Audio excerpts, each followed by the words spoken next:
Top of the morning. Top of the morning. Hello. Hello, hello, hello, hello, hello, hello, hello, hello, hello, hello, hello, hello, hello, hello, everybody. Welcome back to the Slice of Shonen Podcast. I am your host on the boat, Sailor. And not a full podcast this week, but there's still a lot to talk about. We got a brand new series we're going to be discussing as well. We will be saving, I'll just say it outright. I'll say it throughout the rest of the pod as well. Not expecting everyone to just be here at the beginning. We'll be saving JJK, how do you pronounce it? Modulo at the end. We'll be saving it then. I don't know if it's like modulo or modulo. Like, I don't know if it's supposed to be like the English word, but like, you know, or not. Like, I'm not entirely sure what the meaning of the word is. Yeah, we'll be saving JJK Modulo for the end. All right, we'll be saving it for then. We'll talk about it before like our rapid fires or anything. If anyone has any rapid fires here, obviously you guys can tell the podcast started a little later, not because we were late, but because I just had a lot going on, so I couldn't start at the normal time. I still got more work to do after the fucking pod is over. Oh my god. And it's not even the fun work. I can't even work on the fucking Chainsaw Man video right now. But anyway. Yeah, so I'm literally, y'all saw the placeholder thumbnail before you even clicked on here. I'm literally making the thumbnail as we speak. That's how far behind I am. But the show must go on. So make sure you guys like the podcast, man. Please, man, please. I'm so tired. I've been working so much. I got more work to do. Please. We appreciate that. Whether you're watching live or after the fact. All good. Of course, I'm not here by myself. Let me go around my Ensemble of Excellence here today. Let me see. Let me load up the Discord. We have the return. The comeback of the century.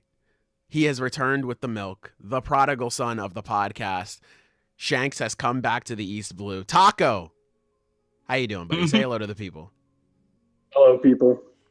Welcome back. Welcome back. The people have missed you. We have also the return. He was here last week along with all of us. But also the return. We're back now. It's Silver. Silver, say hello to the people. Howdy. We have the return. It's just me. How's it going? And of course, the return. Zenith, Annie Manga. Zenith, say hello to everybody. Hello, people. Taishi. Okay, all right. The chat fucking blew up. The chat, they were very excited for Taco to come back. Yeah, we got him out of Impel Down for this week. So yeah, hopefully you guys like the stream, man. Please, god damn.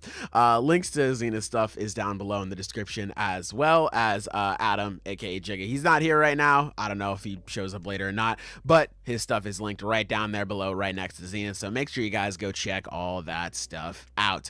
Any fun housekeeping notes that you guys, anything you want to talk about before we jump in? I haven't really done anything too crazy this week, so I got nothing.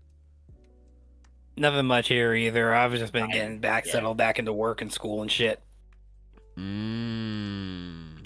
I don't have anything special to talk about. I did nothing this week. Real shit. I read manga chapters, and that's what I'm here for, baby. Let's go.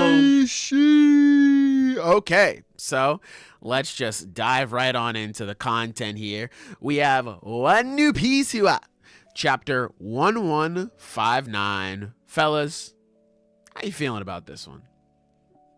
I love this chapter, man. Like, I love Rock so much. I love that, and yeah, this is skipping ahead a little bit. I love that Rox just wanted to talk to Herald in the end. Yeah. Like, he didn't want it to be a fight. It's so... Man, he's so cool. More importantly, though, I think a big thing this chapter that honestly is addressed a bit more immediately. God, what a bastard Garling is. Dude. Oh, yeah. He's such a Some piece of the shit. most despicable shit I have ever seen in this story. It's actually fucking insane. I like I can't even like I read this and I was like, dude, what the fuck? Like I was stunned for a little bit. Just the fact that he comes home. It's usually like it's not even like the wife is on his like York timing, right? Where she's like, "Oh, we had sex. You got to make me a celestial dragon now." Haha. You know, like she's just like, "Oh, great. Like you're back. We can stay on this island. We're going to raise our kids. It's going to be awesome. Oh, I knew you'd be back. I'm so happy to see you." And he's just like, "Yeah, nah," and like just proceeds to just drop bomb after bomb after bomb on her, where she's like, "Oh, you're back. This is awesome. I'm so excited." He's like, "Yeah, actually, I would not want to stay here at all." She's like, "Wait, what? Why?" "Yeah, this island's gonna get destroyed." "What?" "Yeah, I'm taking my kids back." "Huh?" "Yeah, I also ordered a wife. You'll just stay here and die, I guess." "Huh?" Like just repeatedly just destroying her emotionally before just cutting her down physically. Like no remorse, no nothing, no thought about it. Just walked her down and said, "All right, cool. Here's what's happening. Die." I could not believe it. It's even worse because straight up the way he says it, with a smile on his face. "Oh, if they're living anywhere, it won't be here. This island's gonna be gone soon." like Yeah. if, Fucking bro. you know, if Jesus smile on his Christ. face. Yeah, I want to talk about Garling like a good bit because Of course. I feel like, and let me know if my mic is like cutting out at all. Yeah, you're fine. Yeah. Yeah, You're you're fine right right now. now. Yeah, I got you later. Yeah. If it cuts out. If I start cutting out, just let me know. But one of the reasons I genuinely believe out of like the climax of the story, like all these new villains were being introduced to, all these new characters and everything, Garling has quickly become like one of my favorites. And I was like talking to Zenith about this because I was like really trying to figure out like why do I like Garling so much? Because A, he's not particularly complex as a character. And it's like it's not even that he's like not complex, it's like you couldn't really give him a backstory. We know his backstory. And then I was thinking about it, it's like I think Garling is such kind of like he's such a uniquely written character because he is a character that is when he's introduced, he is like almost completely established. We know virtually everything we need to know about him because of prior buildup and prior relationships and dynamics that Oda has set up. It's like, oh, he's Shanks' father. That means he's strong.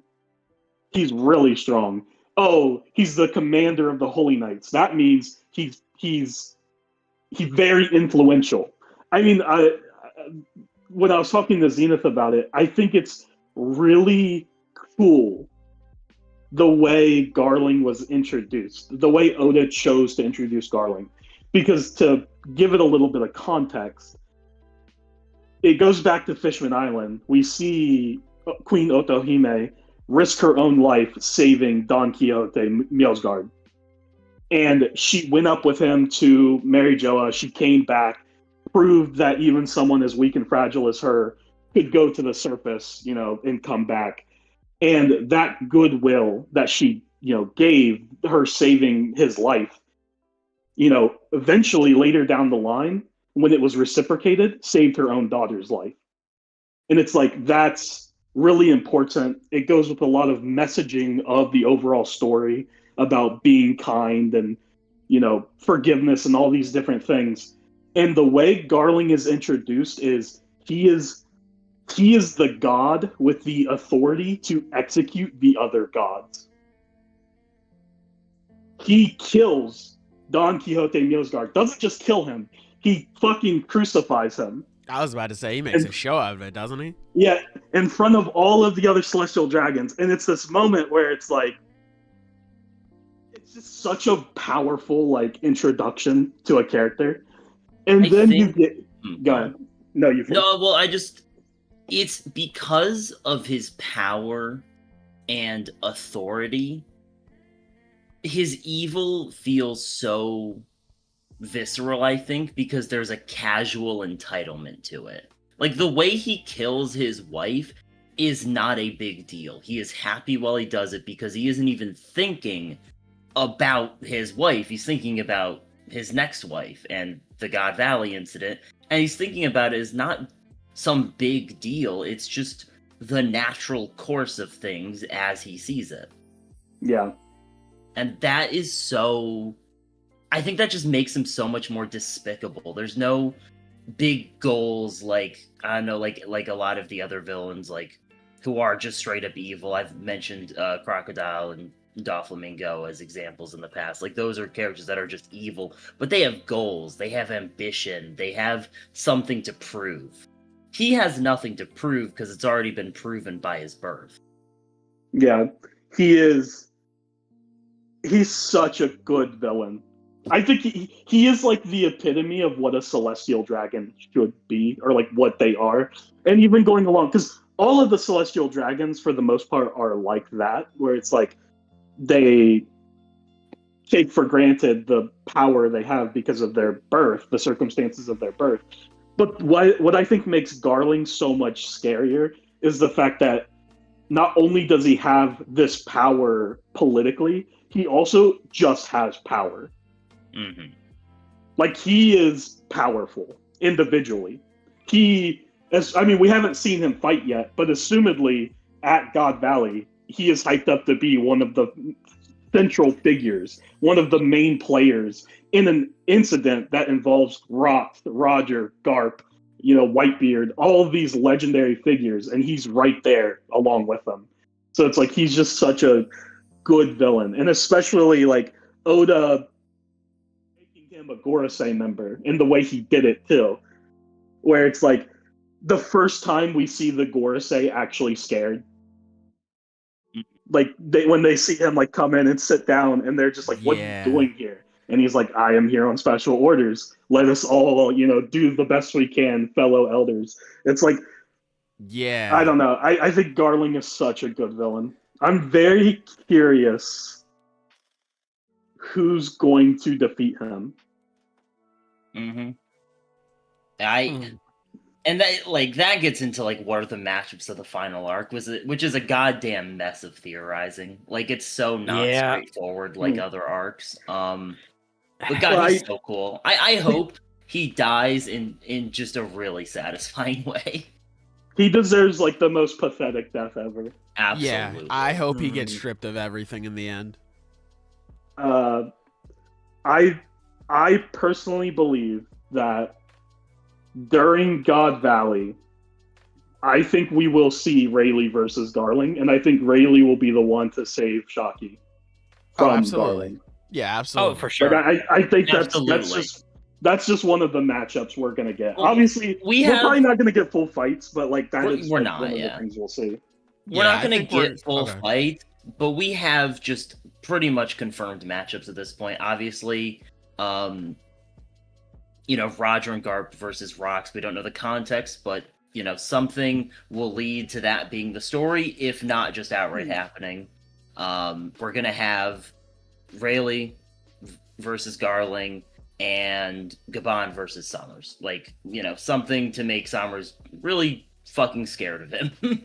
And anything outside of that is like, flashbacks are different from like the climax of a flashback is different from the climax of a full arc, where it is the shortest part, whereas the climax of an arc is just the longest part.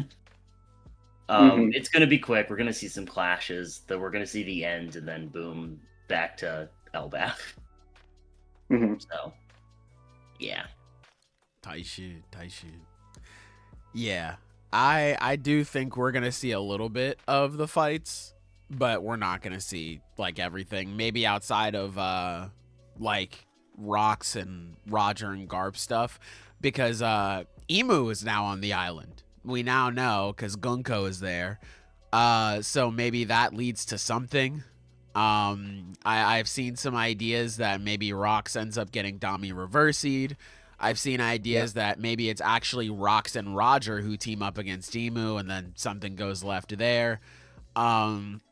Yeah, now that Emu is on the island, there is definitely a wild card that is thrown into this arc. Because, like, we have our set matchups, obviously, but Emu being here could just be like, hey, what if no, actually? And, like, things get flipped around entirely. So, figuratively and literally. So, yeah, I like how this is set up. I said it here on the podcast. I just love the whole Rocks gets Dami reversied. Personally, I think that's a really... Yeah, I mean, I just said it because I think it sounds fucking cool. Like, and also I think it works on a meta level because, like, he literally gets demonized by the narrative. Right. Yeah. Because, like, if we were making this theory before we met Rocks, it would have been easy to guess. It's like, okay, no, he's a really bad dude. This is like evil incarnate. Yeah, but now that we've actually met him, it's like there is no scenario in which this guy can really be a villain, and because now we actually met him. Like, so no, there has to be some seriously extenuating circumstances that would push him to fight both Roger and Gart up to the death. It's like this. That's something that is beyond either of those three's control. Yeah. What was all Emu. the evidence you guys had for Emu showing up for God Valley?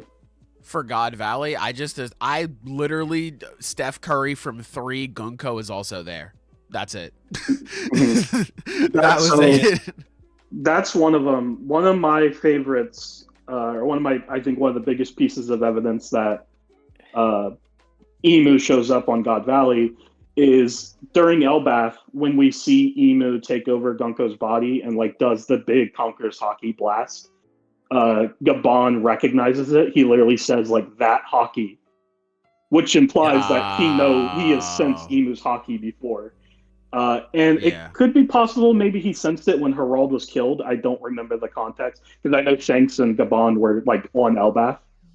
Right. But I also think it could be. It's very possible that the first time he saw or sensed Emu's Haki was on God Valley. That would make a lot of sense too, yeah, because that's like the island where all the heaviest hitters are, like all the crazy motherfuckers are there. So everyone's super big and powerful. Emu, like if you're Gabon, you're just like, oh yeah, you're like one of the top dogs on the sea. Like I've seen some shit. I know all the other big players as well. You know the power rankings and stuff like that. You go to God Valley and you feel that Haki, you're like, whoa, dog, hold on. Like, that's a whole different thing.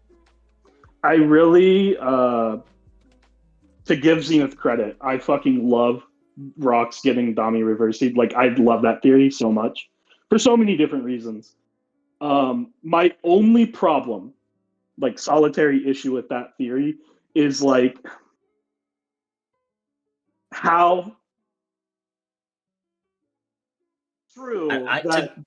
It's true that Emu can seemingly very easily Dami reverse powerful warriors, but also there's a clear difference between like Dorian Broggy and someone of Rox's caliber.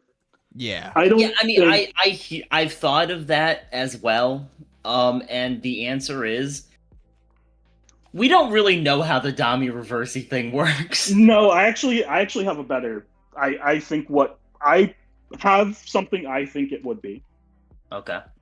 Because I think based on Gabon's hint to Luffy when he tells him, "Hey, Straw Hat, focus on the way you're using your Conqueror's Haki. They're not actually immortal."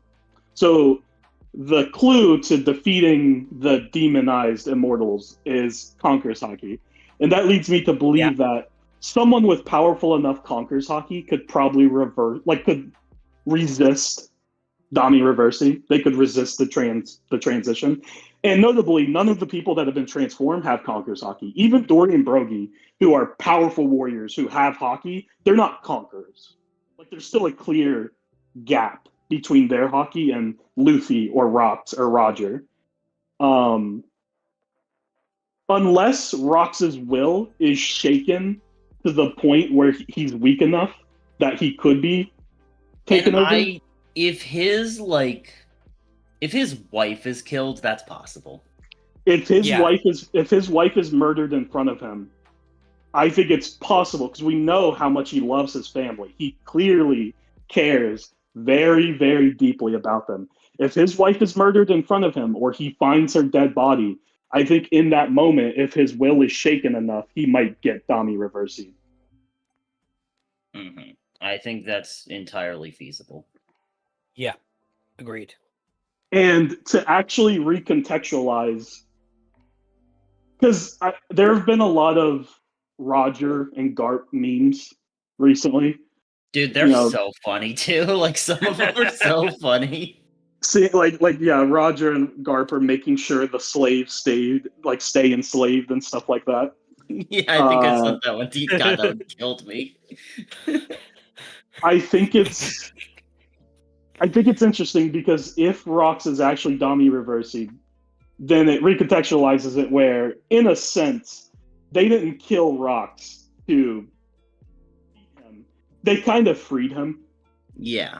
From a fate worse than death.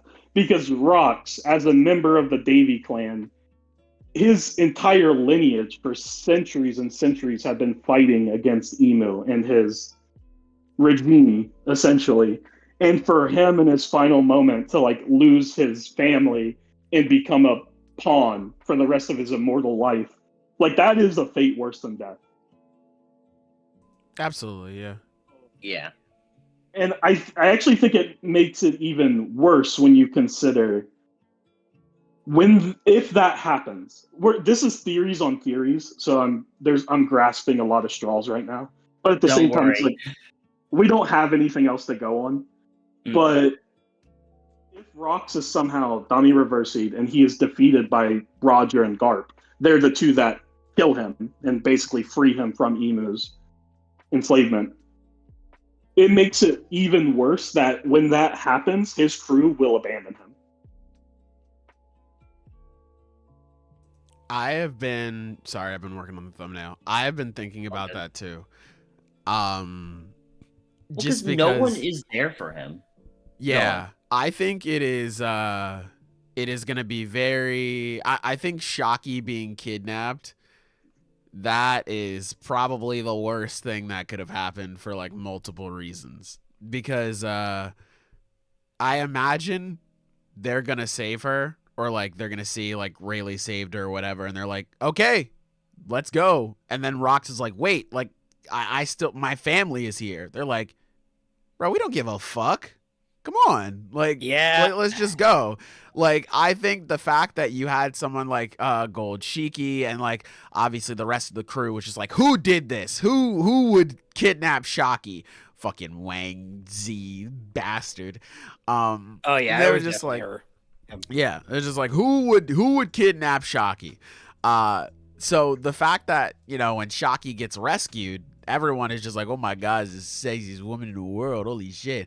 They're going to be like, yeah, all right, well, we got what we needed. Let's go. And they're not going to pay Rox any sort of mind.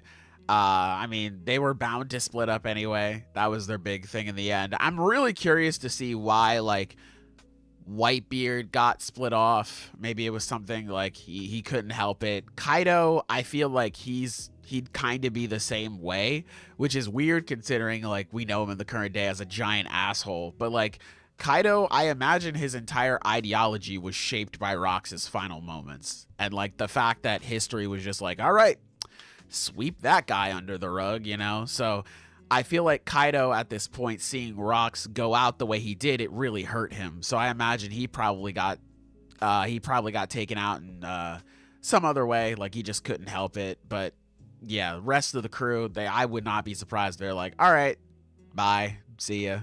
They just leave. Which is really fucked, man. It's really fucking sad. It's one of those things where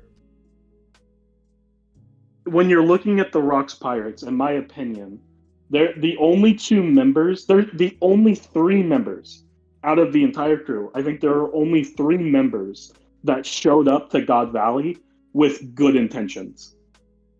And that's Whitebeard, Gloriosa, and Rox. Rox showed up to save his family. Gloriosa showed up to save Shaki because she loves her. It's her sister, basically. Yep. And I think Whitebeard's a kind person. He's a pirate, but he's kind. I think Whitebeard did genuinely show up to help Shaki. I think Whitebeard also showed up to help people Because him being like, Yeah. oh, human trafficking, what the fuck? Yeah, Like, he yeah. was. I think we'll see that. I Yeah, think we'll for see sure. I Whitebeard, think there is a helping civilians. chance we will like his role in this whole thing might even be helping some of the slaves out and some of the citizens. That would like, make sense. Yeah. I doing can see that something being the for case. them to maybe just anything. I don't know, because it's like I don't know Yeah. what else he does during all this. I can't see him getting a big fight. There's no like maybe he'll get in a scrap with someone over doing the right thing, but like I don't see him having like this big legendary battle here. Like that's just not But- we haven't been given a reason for that. But like Big Mom and Kaido, I genuinely believe they're only there for the devil fruits. Big Mom, Oh, especially, Oh yeah, for sure. Oh, But- Big but Mom, I think- absolutely. Yeah. but I think even Kaido. I think Kaido's only there for devil fruits Really? because that's like. Well, there's the earlier scene where he's asking Whitebeard like, "Oh, how like what devil fruit should I eat?" and all this stuff. Like, I think he just cares about getting more powerful. I don't think he Mm. actually cares about Shaki. Oh, And yeah, like, he for sure doesn't give a shit about Shaki. and the members who do care about Shaki, like Shiki and the rest of them, they don't care about Shaki. They just want to fuck her. That's yeah. different. Yeah, Well, here's the thing. This is the difference, though. I genuinely believe a lot of people aren't giving any type of nuance on like Twitter.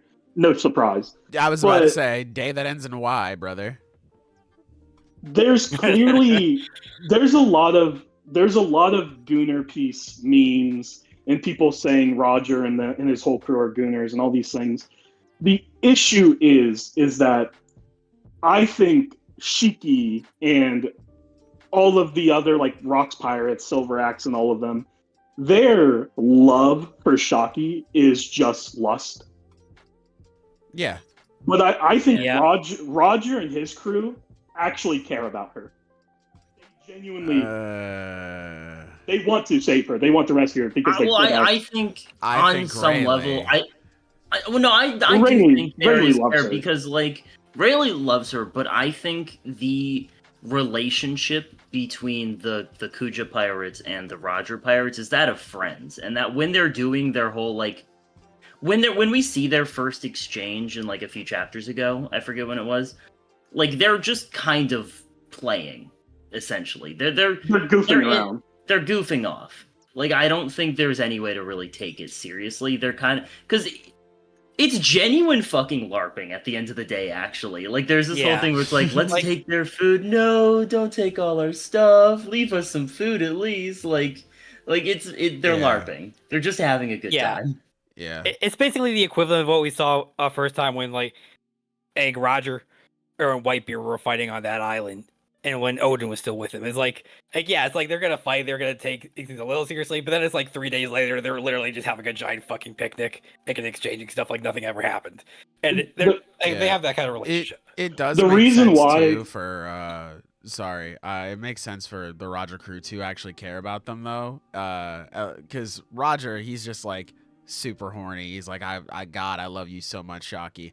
But when it comes down to it, he's like, Rayleigh, why aren't you here for her right now? So like he can throw that to the side. Like he does care about Rayleigh and Shaki and stuff like that. And the reason why I'm bringing it up, and I think the reason why it actually matters, because when God Valley goes to shit, I guarantee you, Oda will show that most of the Rocks Pirates don't actually care about Shaki's safety, and they will leave as soon as it benefits them.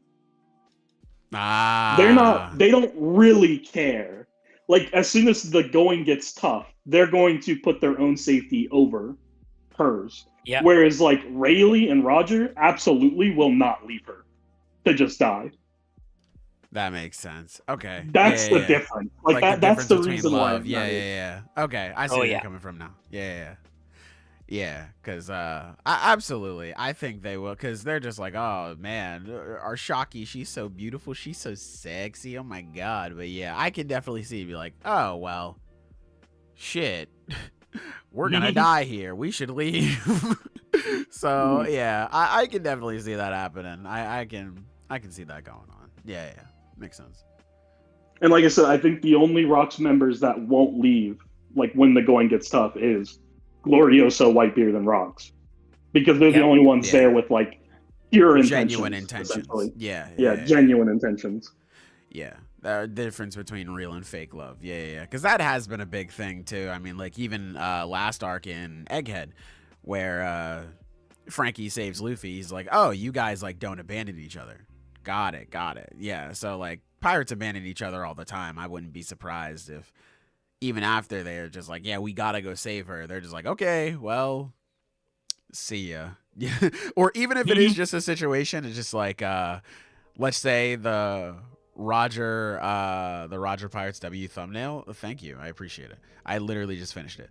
But yeah, even if the Roger Pirates save her, yeah, and nice. they're just like, thank you.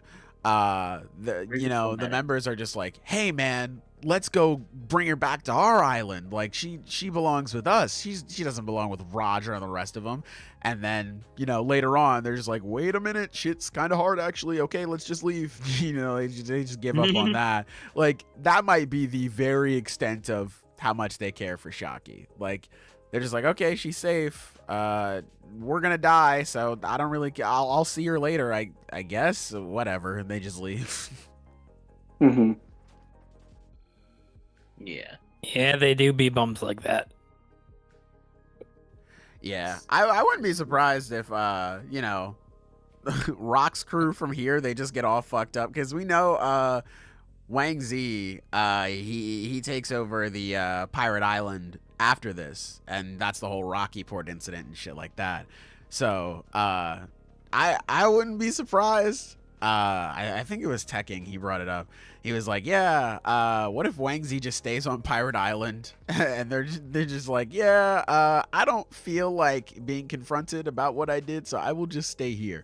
Rocks, they just end up getting destroyed, and he's like, well, shit, I guess I run the island now. Cool. That's just it. Cool. All right, I guess I'll take this.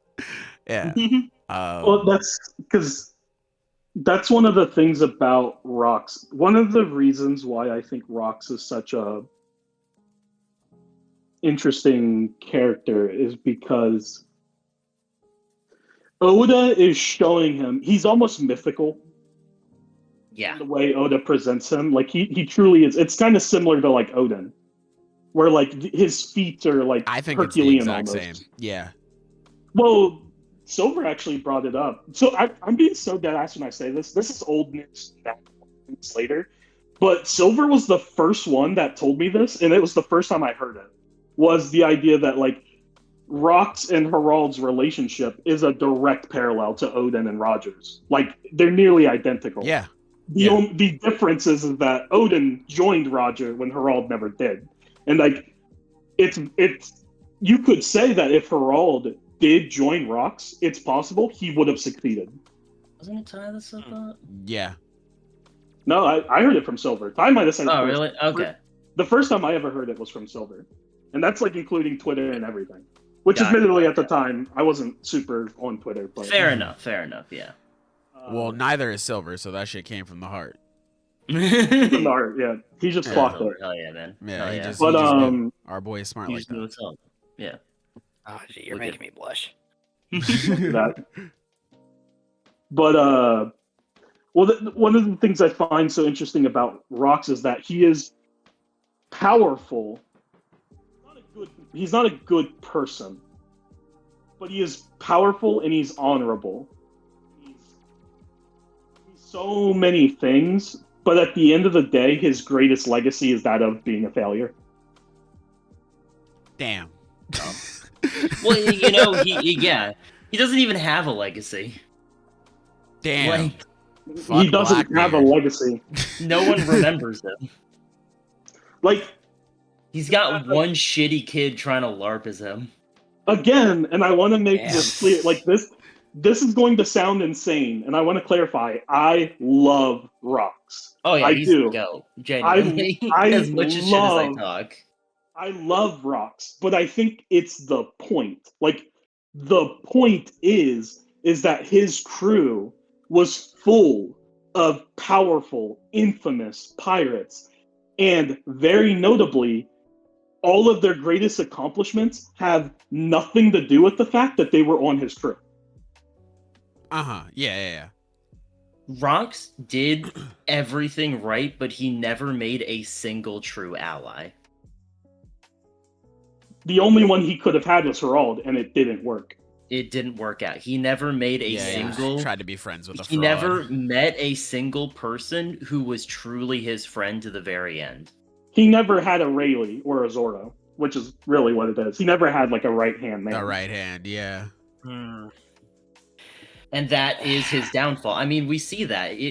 Absolutely. I guarantee that by the end of this flashback, it will be very plainly obvious that if he was able to get Herald on his side, things would have gone very differently. I think we're going to see a moment where where Rox is getting fucked over and Herald chooses to look the other way.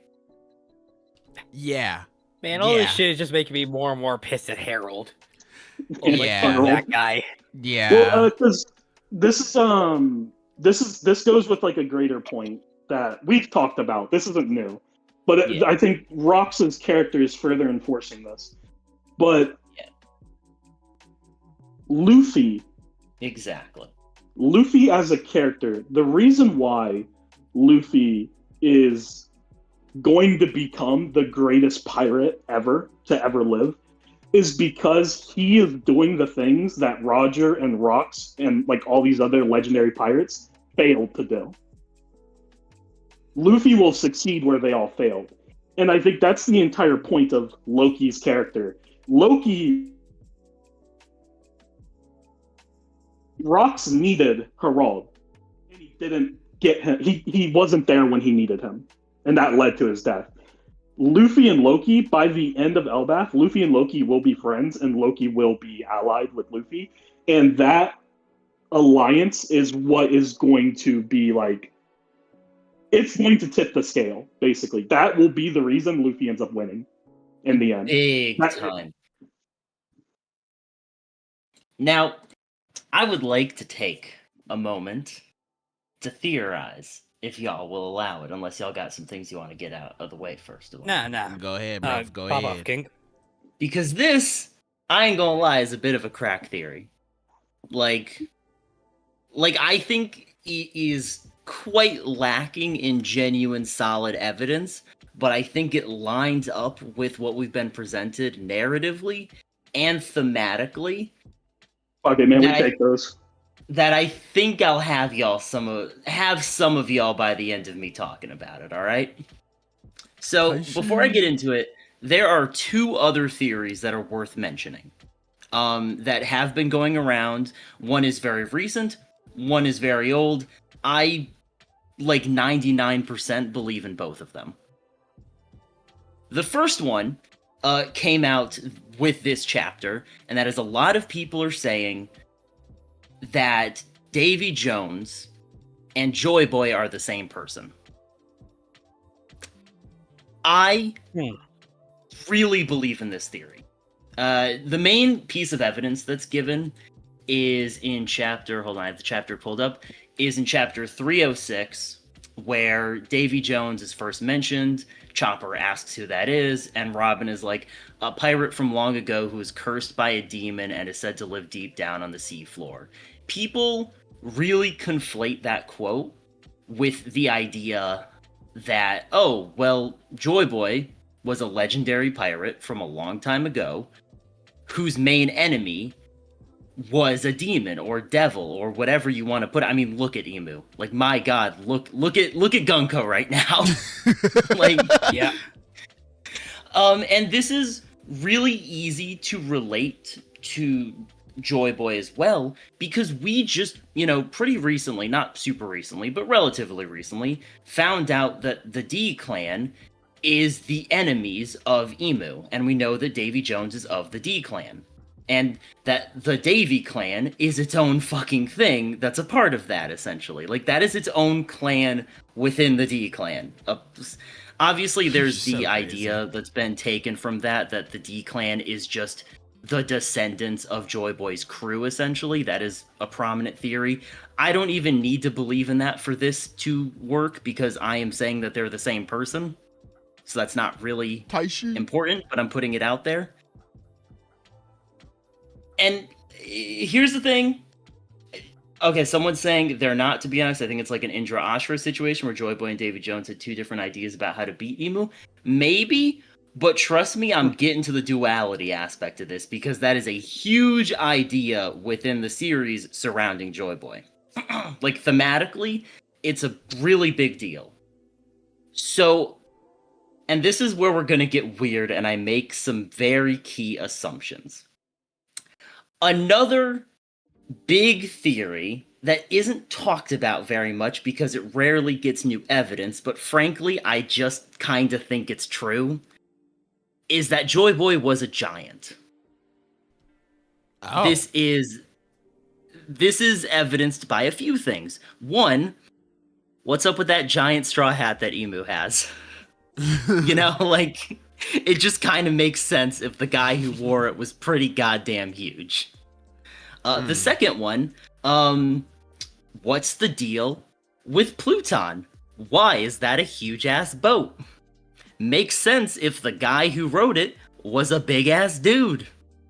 Like, it's a lot of circumstantial stuff, but these very important relics seem to have a consistent trait of being really fucking big, and that only makes sense if the guy who used them was really fucking big.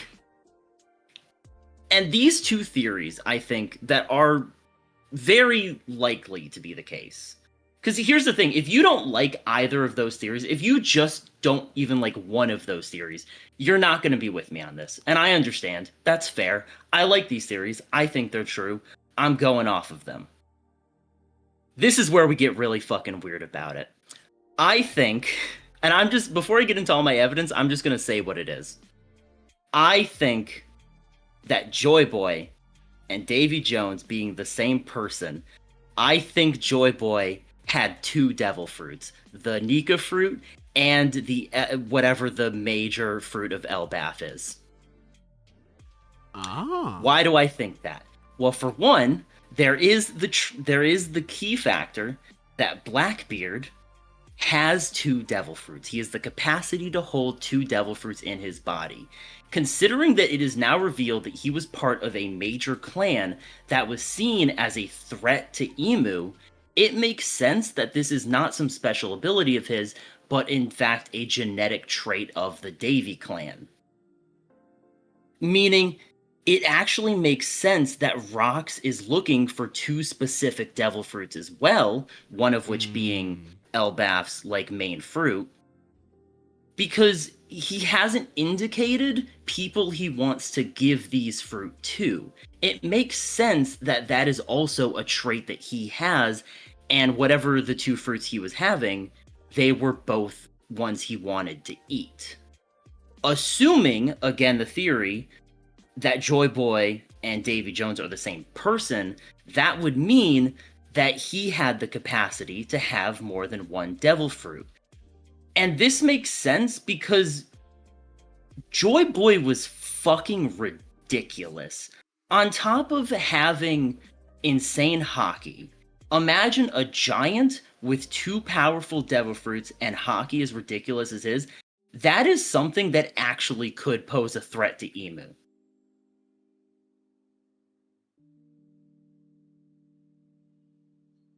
He won, but Herald wasn't gonna happen, man. Like, Herald wasn't gonna happen. Damn, Let's be fucking real. I know, I totally misspoke on that. That's actually my bad for miscommunicating my ideas. Herald wasn't gonna happen.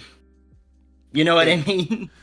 It could be a situation where, like, two things could be true at once, where Rox could have the ability to have two devil fruits, but also he's like, well, I really get along with this guy, so yeah, we'll just team up. It's fine. He wanted that to be a friend of his, and that completely fell through. See, that's my bad for miscommunicating there.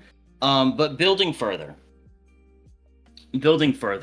the reason I really like this theory, first off, Joy Boy is not a name. That is a title. It is completely reasonable to assume he has an actual name, and his parents didn't name him Joy Boy. And Davy Jones is really the only other insanely legendary pirate from from a time long before this flashback. So, kind of something to go off of there. Another big thing is it kind of makes sense if there is some giant blood in the Davy clan, because they are just big. Blackbeard and Rocks are big people, and it would make sense if all of the, larger people in One Piece are just that way because they have some giant blood in them. We know that, these people are we know that there's a lot of different, hybrid races in One Piece. The Buccaneers are just an example of human giant hybrid race. That's just a thing that exists. And it makes sense if people like Rocks just have some very diluted giant blood in them. It would also make sense if Joy Boy had these two fruits, because these would also be the two figures that are incredibly important to Elbaf culture, and if Joy Boy was a giant. Because they both worship Nika, and they also worship this other fruit. Which this other fruit being that Loki took and has declared himself the sun god as well. And this is where I get into the duality of it. Joy Boy and Nika and all these major ideas are rooted in duality of interpretation. Who is the actual true inheritor of the ideals? Who is the actual Nika when even the people of Elbaf see him both as a powerful warrior and destroyer, as well as someone who brings joy and laughter? Who is the true sun god when we have both Luffy, who doesn't claim himself but is declared the sun god by others, and Loki, who is declaring himself the sun god? Who is the true inheritor of these ideals when both Luffy and Blackbeard have basically, set themselves up as the inheritors of whatever the next era is? This idea of duality and what the actual truth of an ideal is so rooted in what Nika and Joy Boy is. And this is way more interesting if Blackbeard is a descendant of Joy Boy. That is actually such an interesting idea, because one would have inherited his blood, while Luffy would have inherited his dream in the form of the Nika fruit. There is a lot of assumption here. I feel y'all there if y'all are doubting me, but genuinely it works thematically. It makes a lot of sense for what he has set up. So those are the main ideas. Yeah, I think thematically your theory works. It is a lot of assumptions being made. It's a lot. No, I totally get it. If people do not fuck with it, I understand. But I'm putting it out there, so if I'm right, Yeah. I really do. I think out of that entire theory, my favorite part is the idea that Blackbeard, Marshall D. Teach, is a direct descendant of Joy Boy. And he has kind of even modeled himself, whether knowingly or unknowingly, after Joy Boy by consuming 2 devil fruits. But he is ultimately not the man Joy Boy has been waiting for. Yeah. That's what I was thinking of with Whitebeard was telling him at the end, you're not who Roger was waiting for. That's actually very interesting, because I was thinking about that for randomly. I was out and I was bowling last night. Fun time. And I was waiting for my turn, and I was like, why did he say that to him? What? Especially with Whitebeard knowing, presumably, I mean, I don't know, maybe he's just fucking dumb and he didn't know, but I'm presuming that he knew who Blackbeard's dad was. He definitely knew. There's no way he didn't. Yeah. I was like, why would he tell him he's not the one that Roger was waiting for specifically? I feel like it would make more sense if it's Rocks, especially when you have somebody like Rocks, who was the type of guy we're finding out now. But if it's Roger and him figuring out the history and like learning about Joy Boy and stuff like that, and figuring out like, oh, we were too soon to like really act on anything, that statement starts to make more sense to me. The reason why Whitebeard told him he wasn't the man Roger was waiting for is because the context of that scene is when Whitebeard's being shot to death and stabbed to death by Blackbeard and his crew. Whitebeard remembers the last meeting he had with Roger where they were drinking under the cherry blossom trees. Yeah. And Whitebeard asks him, what's the deal with the D name? Like, in your, like, you know, I've met many people with the name D. Like, what's the deal with that? And Roger tells him. We don't know exactly what Roger says because it cuts off. But he literally says, like, oh, you want to know about that? Okay, it's a story from a long time ago. I forgot and he told him. Yeah. He literally tells him. So, yeah, Whitebeard, as far as we know, Whitebeard just, like, knew the true history. Yeah. We, like, again, it's like we don't know exactly how much Roger told him.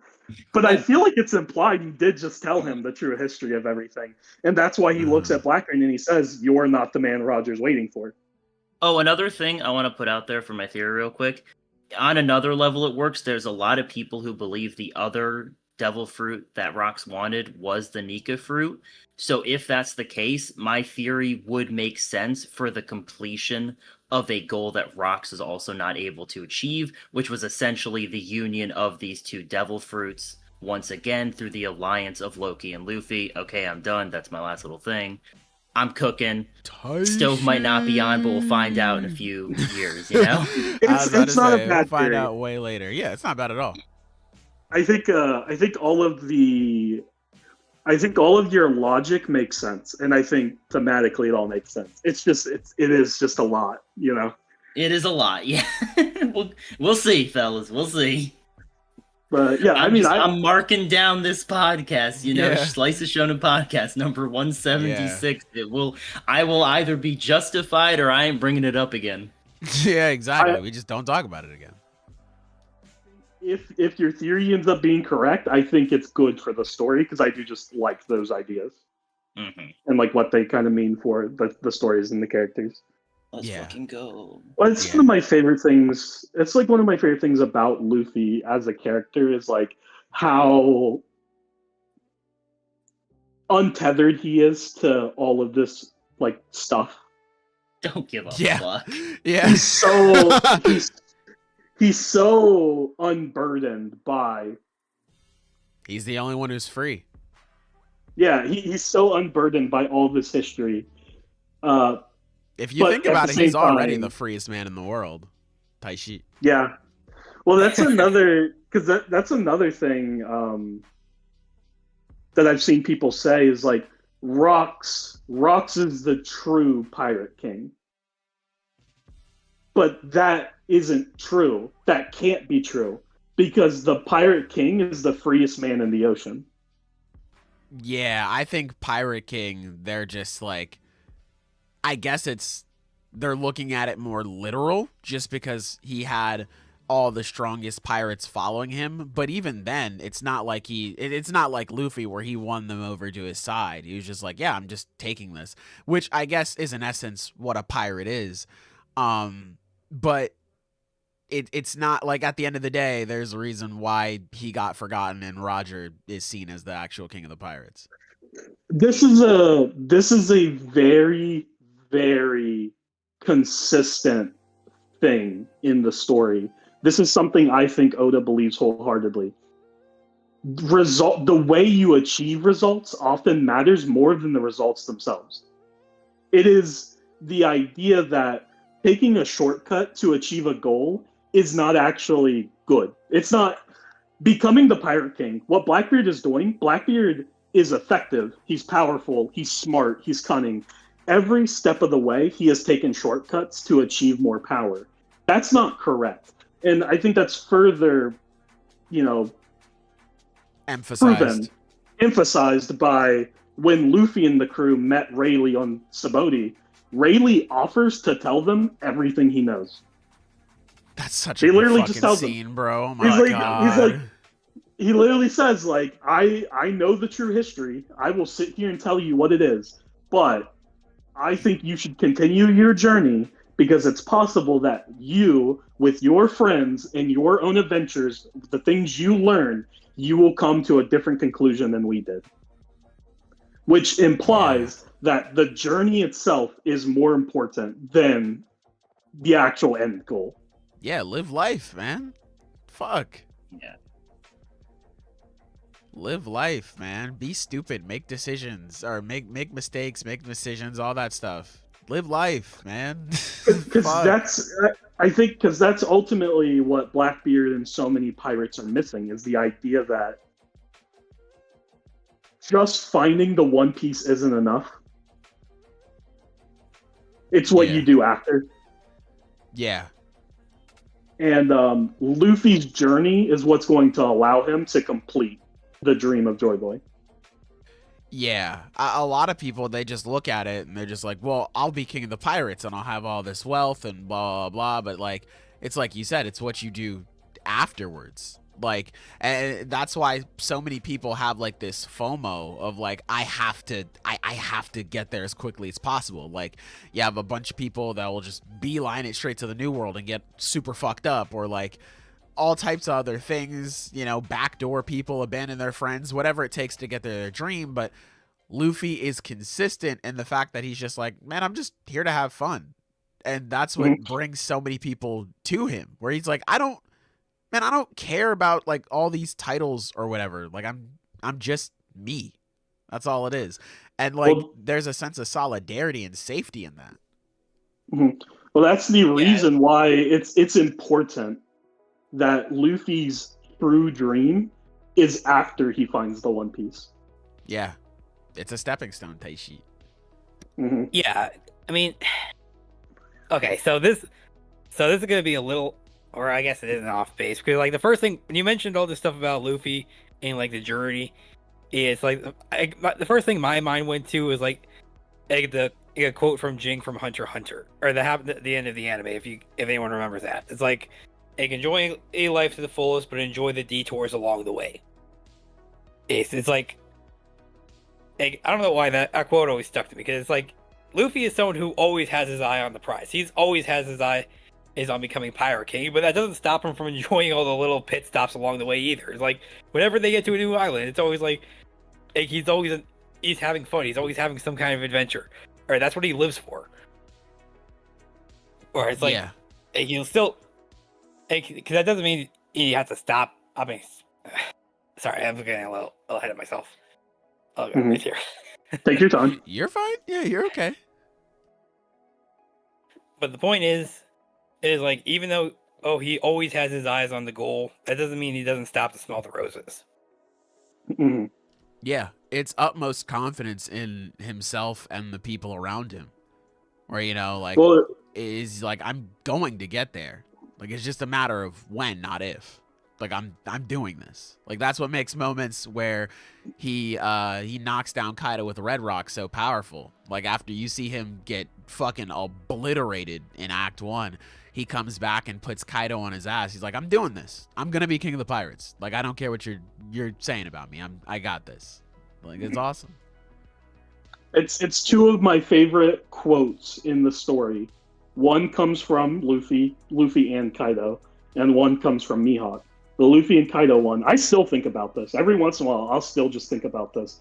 Where Kaido, is talking to Luffy, and he says, do you really think you have a chance in hell of defeating me? And Luffy says, as long as I'm alive, I have infinite chances. Yes, sir. And another one of my favorite quotes is from Mihawk, and it still remains to be very true.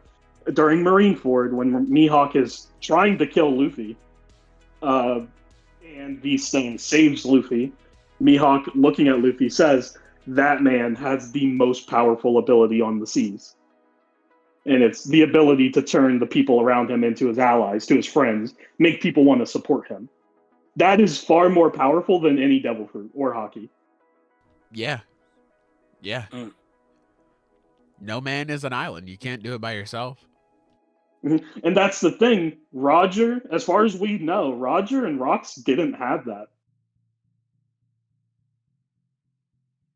Why they failed, really. Yep. It's a combination. of like Roger and Rox, essentially. Mhm. They have the pieces, but alone they didn't do shit. I think that's what makes Rock such a cool character, is the fact that he was introduced to us through propaganda. Agenda And piece, we, baby. fools we are, believed it. Well, like everything we've been told about him has been half truths. So I think a lot of us assumed that he would be evil. Like, oh, he was Roger's greatest rival. He was, Big Mom and Kaido's captain, and look how fucking evil they are. When we see his silhouette, it's just him with a menacing ass smile. Yeah, it's like It's so funny because, like, we haven't even seen them be rivals. Like, they don't really care about each other that much, it seems. Like, just from this flashback. Like, yeah, I imagine that's their reputation, but, like, they don't fight. They don't like each other, but we haven't That's seen it. them Yeah, actually. they don't like each other. We haven't seen them go for the same treasure. We haven't seen them go for the same objective. We haven't seen them fight. It's like, nah, that is just propaganda. Mhm. Well, I think because that's the thing. Even though earlier I said Rox's legacy is that of failure, I actually do think Rox is so important because I think Rox's death impacted the world in ways that people in the One Piece world don't even realize.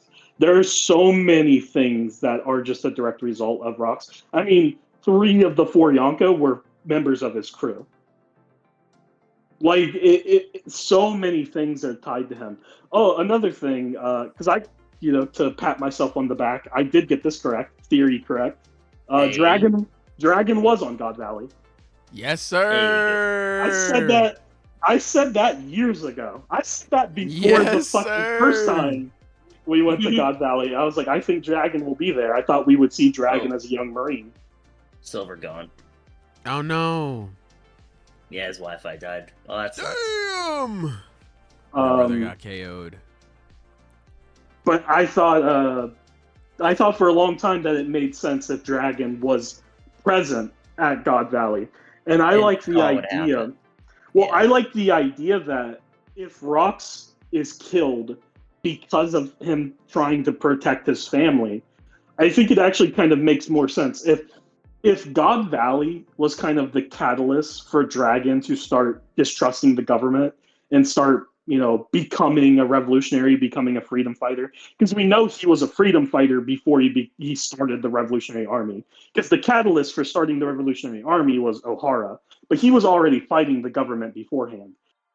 I think it would be impactful if the reason why he chose to leave Luffy behind and basically abandon him was because he saw what happened to Rox. He learned, Hey, welcome back. A child is a parent's weakness. A child is their parent's weakness, and we've seen that consistently, time and time again. Yeah. And now, Dragon learned his lesson because Luffy's powerful enough; he could protect himself. Dragon really doesn't have to worry about Luffy at this point. Yeah. The moral of the story is like, bro, get that milk. It's cool. Sometimes you gotta Maybe be a deadbeat when onto the kids something. gotta eat. They'll learn to take care of themselves. Maybe Jing was right. Yeah, I don't know about that. But maybe Dragon's right. No. Bro, Luffy has not had a single good parent. Like, What about the Don? Or Yeah, Shanks? that's not true. He had Dandadan. He had Dandadan, and he had fucking.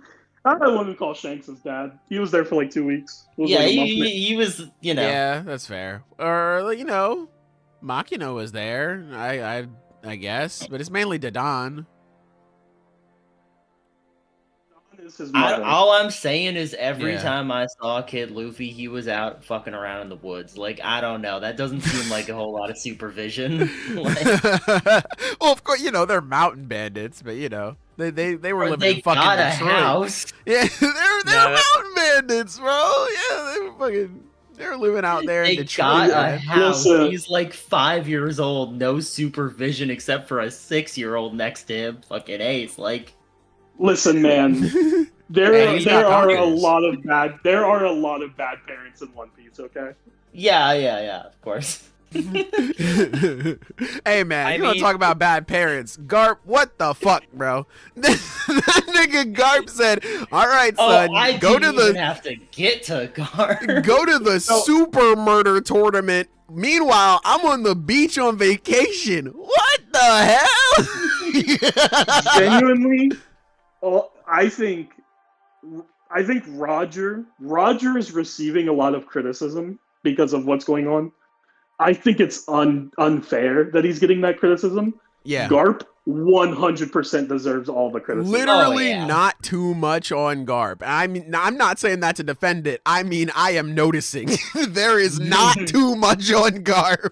Like, god Garp- damn. Garp really fucked up. Like, Dude. Garp really... Like at every turn. At every Yeah. turn, he made, like, the wrong decision. Garp I think- really is, like... I think it would be impressive if someone reread through the whole manga and found something he did correctly.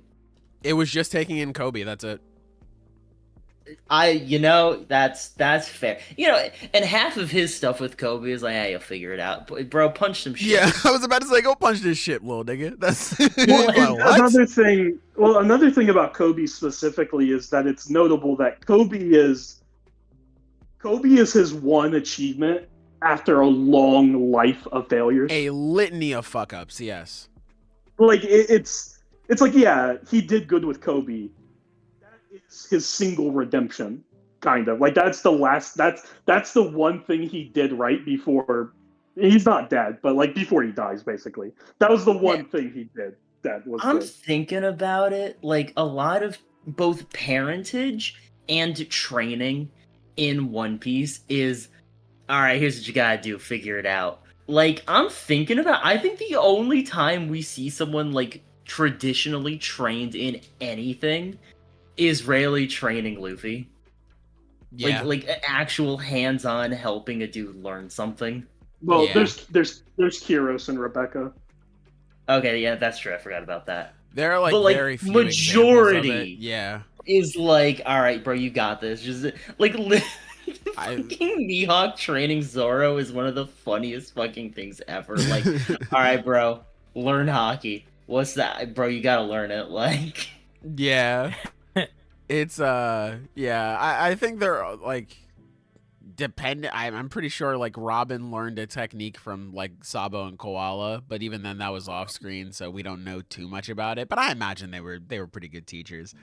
But yeah, a lot of them were just like, all right, bro, go ahead. This is like, what do you want me to do? It's kind of like in fighting games. Like when you get good enough, like you spend so much time playing, you kind of forget how to like talk to people who are starting out. You're just like, okay, how do I get better? Play the game. Got it. So like, how do I get better at playing the game? Like dead ass, that is advice that people will give you. I've gotten that advice countless times. They'll just be like, how do I get better? Play the game. True. Okay, so I open the game. How do I get better at it? Like, I had something to like that. have a Roman cancel explained to me like 5 times because frankly, y'all did not explain it very well. Listen. First off, I'll take that. I'll eat that. But You don't I have want to. you to It's know- a shared meal. No, I want you to know I also don't know how to use Roman cancel effectively. So like it was the blind leading the blind for me. Fair enough. There's a lot of shit about Guilty Gear I just do not know. I don't be playing that one as much as Street Fighter 6 That is now. like Street I'm Fighter, a little yeah. lazy. Yeah, I'm a little Fair. lost. I also, I was transitioning back into One Piece. I wanted to have this discussion because I think it's interesting either way. I don't want to bring this up to slander or anything. I just think it fits narratively either way.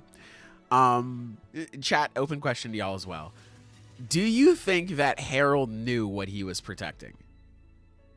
Like I said, I don't think there's a wrong answer. I think it's super interesting either way. I I've been think debating this myself. for a while. I want to say no because I've been dragging on Harold for a little bit here. Or I don't think he would actually support, or if he actually knew what was going on that island. And it's like all he knew is like there would have been celestial dragons there. They're the ones who make these decisions. So I'll help them out and show. Oh my word! Or try to get Elbaf in there. I don't think he actually knew they were there for a fucking manhunt. Okay, but also when Rox mentions that his family is on God Valley, like he's like, oh, so you think they're using them as bait? And you could only assume that if you're like, you could only come to that conclusion if you are aware that the general populace is in danger. Like there's a problem there. Yeah. Well, in fairness, if any time a celestial dragon goes anywhere, it's always going to be a problem for the general populace. It's just not to the same degree. All right, so either way, he's a piece of shit about this. Like, well, yes, I never said that. I never said he wasn't.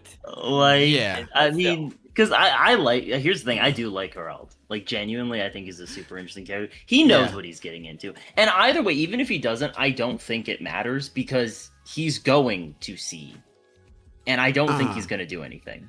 Like, I think. Wait, what was the question? The question is, know what's going on? Does he know what's happening on God? Like, does he know that he's a bouncer for genocide? Essentially, I think it's interesting either way. I am going to say no, because based on what he says, it seems like all they told him was they had Shaki held captive, and they were like, "Hey, the Rocks pirates are going to try to come save her. You need to stop them." And it's one of those things where Shaki is just a well-known pirate. He has any reason to be like, they're holding this innocent woman hostage and I am helping them, do a genocide. It's like, in his mind, he is basically keeping them from getting to a prisoner. Yeah. And then Rox tells him the truth, and then he basically lets him go. Yeah. I think that, like I said, I don't think there's a right or wrong answer. At least, for now, I'm sure we'll get the actual answer like next chapter or something. Like Harold's like looking through binoculars. He's like, what the fuck? Something like that. But I think it's super interesting either way, because I think let's look at this in, I guess, the most fucked up way possible. Harold does know. He has every idea of what's going to happen. He knows. I think that this scene with Rox then becomes both of these two friends throwing their pride to the side for two different reasons. So for Rox, obviously we are introduced to this guy. He is very ambitious. He's like, I am going to take over the world. I'm going to take you all to the summit. This is my shit. It's going to be awesome. Later on, obviously, he becomes a dad and, settles down, starts getting happy, all that good stuff. So this would essentially be him throwing away his dream. Like, he's like, all right, I'm fine if I die here. Like, it's cool. I don't mind. At the very least, I want my family to get out. I don't care if I die, I have to give up my dream, whatever. I just want my family to get out. Another way he's throwing away his pride is because of the fight with Harold, where he was like, that's it. I'm done. I'm breaking up with you. It's over, bucko. And they go their separate ways. Rox is just like, hey, listen. I know what, we said before. I know didn't end on the best terms, but listen, man, I need you. Come join me. After he's saying, I'm never offering you again, he still extends the hand for the sake of something bigger than himself, which is saving and protecting his family. Harold, on the other hand, would be throwing his pride to the side as well, because Harold would just be turning a blind eye to everything that is happening right now, which is a big thing that has been a part of his character, where Harold, I'm pretty sure he at least knows that, like, the government is not as cracked up as he thought they would be, just because earlier on in the arc, you had some random, crazy, ballsy-ass Marine, honestly, staring down a giant and his crew and being like, hey, I mean, if you want to help us wipe out these innocent people, then that's cool. But if not, fuck you, bitch. Get lost. And Harold stands up against that. So this would be Harold in this moment, he's closing his eyes to everything because he wants to believe in a future so hard. Even though Rox is telling him, like, these people are just using you, he wants to believe that, okay, if we make this step, like, we get together with the government, this is going to only lead to something better for us, where they do start to see us as equals. We knock down that wall of hatred and prejudice that presumably the government has after what Ja Rule was mentioning. This is only going to lead to something bigger and better. But the problem with Harold believing in that future is him closing his mind off to the now. And that would be him being forced to go against how he feels. Because even if he doesn't like Rox, even if he's like, fuck you, obviously the dude still has a heart. Like, he still cares about people. This whole flashback has pretty much been him fighting for the little guy, like, figuratively and literally.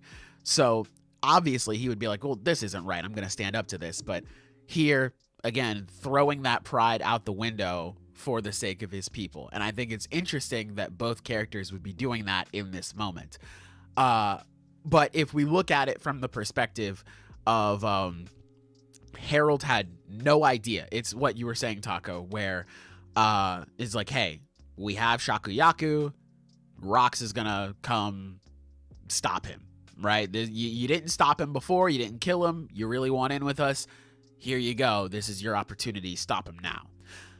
This would then transform into, this is exactly what Rox has been telling this dude the whole time, where Harold is not seen, he and his people are not seen as people. They are seen as a weapon to be pointed and aimed at. And we see this same ideology during Dragon's part of the flashback, where, you know, the one Marine guy, whoever the fuck, is telling him, like, hey, don't question me. We just need to do our job. Stop asking questions. This is an order. Fucking shoot these innocent people, damn it. Right? And I think it's something that here in this moment, you can equal Harold, like this great mighty king, to the bottom rung of Marines, and see that there's a connection here. The government, Imu, Gorsei, they view Harold as like the lowest of the low. Like, you're just going to stand there, you're going to take our orders, and then, you know, whenever we need you next, you can kill a bunch of people. And it's really sad that, I mean, both, obviously very sad for both parties, but it's really sad for Harold as well, because Harold has done so much in this backstory to try and change himself and the perception of giants, and now the government is forcing him to turn back into the old person. Like, they are reducing him and his people to their lowest quality, and they are just forcing them to be something that they don't want to be anymore, in order to not even sit pretty with them, to just, like, be around, like, not even be a key member of the function, just, like, sit in the corner or whatever. So I think it's super interesting. Again, I don't think there's a wrong answer. However you want to perceive it, I think it's super interesting for both parties, and just like the narrative as a whole, on which one you want to believe or not. It's really good shit. So One Piece is very well written. I agree with everything you just said except one thing. I think there is a right answer. Oh. And I think it's the second thing you said. Because let me ask another question. What was that? Why are we getting this flashback right now? Because this is Loki telling everything, like, what happened, like what led up to Harold's death, basically. It's giving context for why Harold was killed. Well, why was Harold killed? Probably because he stopped listening to the government. Well, why did he stop listening to the government? Well, because all this shit happened. Yeah. Like, I think that's probably the... I still think that can exist even if Harold knew, though. Because even if he got in bed with the government and then, like, later on he's like, I can't do this anymore. Like, it just got to a point where he's like, I can't ignore this anymore. And that's because Sommer showed up. He was like, we had this whole deal. Everything was perfectly fine. And then Harold fucked it up. So that's why I was saying, like, either way it could be interpreted. The reason why... Go ahead, Silver. Right, no, I was gonna say it was like the interpretation of it being it's like, oh yeah, we had this great deal going. You guys were our stooges, is you guys just did whatever the hell we said, and then you had to go and think for yourselves. Yeah. Which, let's face it, would be perfectly in line for these assholes. Let's construe it as that. Because fuck them. I just don't think that the type of person Herald has been shown to be, I just don't think he would stand by and let a genocide happen. Regardless of if he needs to achieve his dream for his people. Like, I don't think he's that type of person. I don't think he knows. I think that kind of goes further with the idea that the government doesn't actually respect him or treat him as someone, equal or worthy. Like you said, he's a weapon to be pointed because he doesn't need to know the truth. It's not important. Right. And I think that's when he realizes the truth. That's when he starts questioning, and that's when he's going to be killed for it. Yep. Yeah. That makes sense. Yeah. Like I said, either way, I think it's super interesting for all parties involved. And One Piece is just really well written. One Piece is one of the best flashbacks in the series. Like, One Piece has been consistently pretty fucking good for a long time. Ever since we got out of Wano, who would have thought?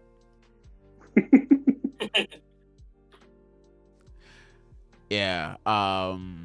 Shout out Wano. Has some great moments. But One Piece has been fucking phenomenal, dude.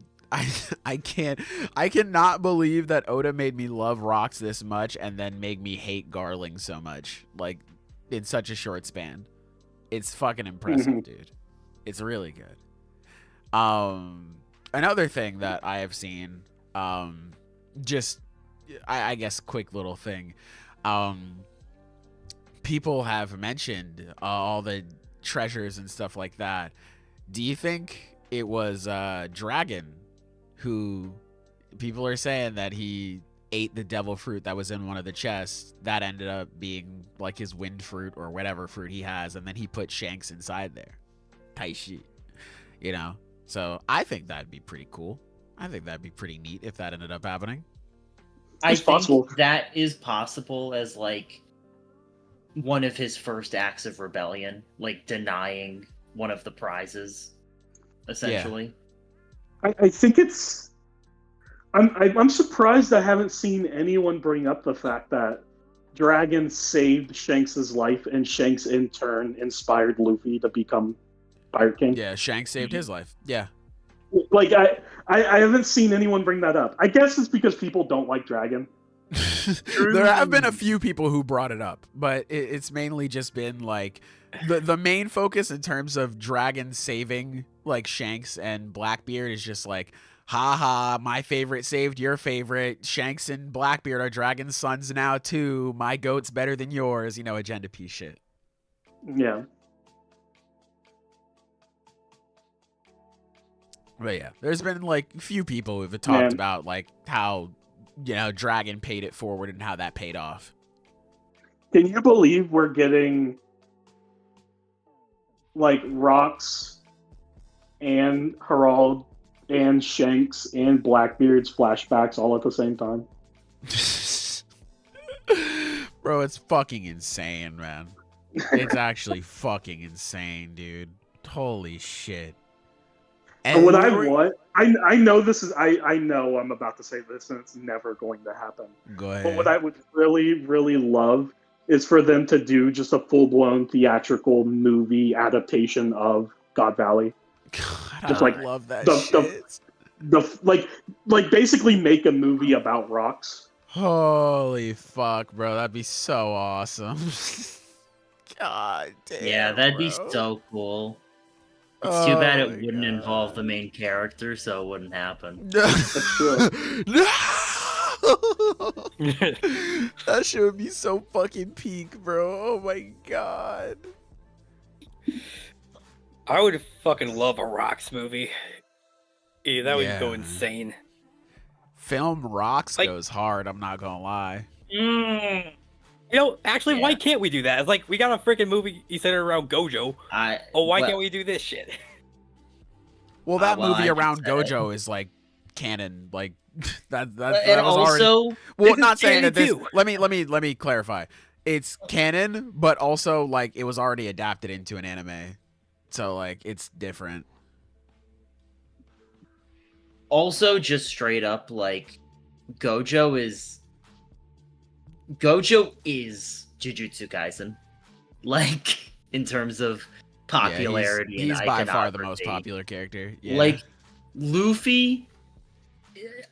When was the last time he even lost a popularity poll? Like Never. Luffy's never Never. lost. Yeah, Yeah, I was about to never. say. I'm pretty sure he's consistently been number one. Luffy is One Piece. Like Yeah, Luffy is the number one most popular character in the story Yeah. every year. God, dude, Film Rocks would be so fucking good though. Even if they just like release it, like, fuck, man, put that shit on streaming services, dog. Fuck. Like, even if you don't want to make it a theatrical release, like, bro, I will be there. I'll fucking be there, bro. Don't worry, guys. I'll try to get in contact with Oda and we'll make it happen. Don't worry. Appreciate you, bro. Appreciate you. Much obliged. Yeah, doing the Lord's I knew there work, was a that reason shit. we kept you around. Oh, yeah, I'll do what I can, okay? No promises. Hey, that's all we can ever do. Take shit, you know. But yeah, this chapter of One Piece is so fucking good, dude. This chapter of One Piece is so fucking good. What was it? There's something else about Shanks. Oh, Shanks also being a member. Do you think Garling's I guess baby mom she's not her wife, not the wife, but do you think she's a member of the Davy clan and that's how what's his name found out, or you just you think she's just random? It's definitely possible. The only reason I don't believe that is because I don't think Garling would lower himself to having children with A member member of of the the Davy Davy clan. clan. Yeah. he wouldn't. Yeah. He wouldn't do that. No. I'm Yeah. surprised he had children with her at all, to be completely honest. I'm kind of Same. surprised. Same. Yeah. Same. Yeah. Absolutely.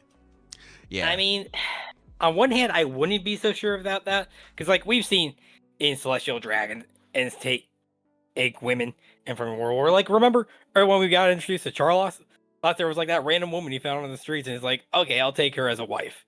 If like number 26 or whatever. That's a little different, I think. It's no, I get where I he's don't coming think it's from though. different. I mean, Yeah. like, it makes sense. I mean, I guess it is as simple as like, well, he saw a beautiful woman, was like, I want to have sex with her, and he did, and clearly he never cared about her. So it's like there really is no like emotion involved. It was just purely, you know. Pump and dump. Tight shit. Yeah. Yeah. I think it. Once I again, think solidifying they are. it's more interesting that he seems. I guess what I'm curious to see is more so his relationship with Shamrock, because Shamrock, Shanks, I'm assuming Garling doesn't really know Shanks. They've probably met one time when Shanks went to marry Joa, like when we Yeah. heard that he went there. Yeah. Right. But Shamrock, Garling raised Shamrock, and it's clear because they're very similar. And I just find it interesting that despite Shamrock not being a full Celestial, he is, his mother was a commoner. Garling still treats him like a son. Yeah, I mean, like he doesn't Yeah. seem to treat him like worse or anything. He seems to just treat him like a regular Yeah. child. I mean, maybe it's something similar to how. Okay, I haven't watched Invincible a little bit. It's like I understand like a little bit of the lore, like how Omni Man views it with him and his kid. It's Yeah. like I could see that. like where it's like you guys, you may be half human, half Viltrumite, but it's like there's so much more overwhelming amounts of Viltrumite that the human part of you just gets overwhelmed. So it's a similar thing. It's like the god half of you overwhelms the human half, so it's pretty much negligible or some shit like that. I would kind of love that if like that's the idea. Is just like, well, you're my son, so that means you're a god. That's what I was gonna Yeah. say. Like him Like, being your mother- like, Yeah, your mother actually has nothing to do with it. Like, you're Yeah, my son. like, That's all that matters. I was gonna bring that up. Be like, no. This is not our children. These are my children. Yeah. I wonder if maybe it's a thing where because of him having just a commoner half, he kind of had to prove himself with strength and sort of earn his divinity by being a God's Knight and like being worthy of being a God's Knight, essentially. Mhm. I could see that. I could see that also being just kind of possible. But I imagine he would be a different character if that was the case. Like, he kind of has his dad's sense of entitlement, so that might not be the case. True. It's always interesting seeing in fiction like this, where it's like, well, they're twins, so they should be similar, but they were raised by, like, you know, Shanks was raised by Roger, and Shamrock was raised by Garling, and just, like, seeing how they turned out differently, despite, you know, at birth being basically the same. Yeah, blank so slates. it is, because it's like we already did get confirmation, and Garling didn't come back for Shanks until after he was already grown, or after he had spent some time in with Roger. But by that point, in probably his own view, the corruption was already complete. So it's like there was no going back at that point. Mhm. Yeah, he's probably. I would not be surprised. He's like, God damn, this boy Shamrock strong as hell, man. Golly, we can send him on any mission possible. God, if only we had two of you. Wait a minute. Say that again. Wait a minute. Yeah. No, But Shanks still has, like, special privileges and things, though. Because, I mean, he says that to Gabon. Like, he met Herald at Mary Joa Yeah, during the Reverie. Yeah. the Reverie, because he was there. And I know, like, a lot of people believe now that the person we see talking to the Gorosei during Reverie was Shamrock, because he's wearing the same, like, cloak hood or whatever. I still believe that's Shanks. Really? Okay. Yeah, well, it makes no sense. Why would they say you have no business in politics? Shamrock's a Holy Knight. Why would he have no business in politics? He's literally the commander of the Holy Knights. If anyone, he has the most right to be involved in politics. Yeah. That's fair, yeah. Yeah. Okay. Plus, they're like, we don't ever do this, but because it's you, okay, well, listen. So it's like one of those things where even though Shanks he was raised by Roger, and he's not really, like, because of his blood, he still is treated differently by the Celestial Dragons. He still has special privileges that he wouldn't have otherwise. Bro, they're keeping that door open. They're just like, listen, Shanks, you can always come home and be one of us, right? He's like, no, I'm out here. He's like, oh, okay, cool. It's just, you're super powerful and strong. You're a This is Yonko. actually so fucking funny in the context of Doflamingo. Like, they did not let his ass back up. They were like, bro, you're broke. Get the fuck out of here. Shanks is one of the 4 emperors of the sea. They said, hey, man, listen, you can always come home type shit. You know what I'm saying? You want to fuck around with us. So, yeah. Well, it makes perfect sense. And even, like, with Doflamingo, because Doflamingo believed that he had the reins. He was holding the reins of all the beasts of the world. He's inflated his own ego a bit. Doflamingo could have been replaced if it came down to it. He had what did blackmail. you say? It cut out just a little bit. Yeah, What'd cut you say? out a little bit then. You said Doflamingo, he could have been replaced because Doflamingo believed he had blackmail because he knew about the holy treasure of Mary Jaw.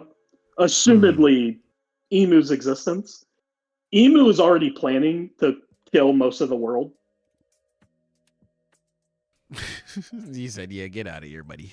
What was Doflamingo gonna do when Emu was like, "Yeah, I'm doing the Great Cleansing"? When he activates Birdcage, stay on that side, buddy. I guess my overall point is that Doflamingo never really mattered to the Celestial Dragons. Yeah. He was never that important to them. And I think that's kind of the tragedy of Doflamingo's character, is that, like, he believed himself to be a god even though he was just ultimately a man. Speak on it. Free him. And also, there's clearly differences in levels of influence between Doflamingo's father and Shanks's father. Oh yeah, yeah. So I do just think it makes sense that Shanks has special privileges that Doflamingo doesn't, because, you know. Yeah. It 'Cause also just fuck helps him, that that's Shanks is why. fucking crazy powerful too. This dude's a hockey genius at like 14 years old. They're just like, hey, yeah, you want to he's like such a hockey man. the hockey man, what you the may fuck say? is a hockey man? Yeah.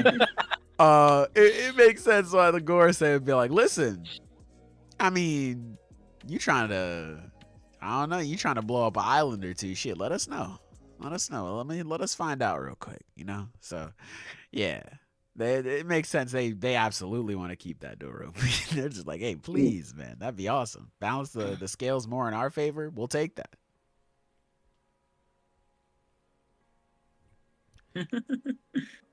But yeah, shouts out to him, man. Shouts out to him.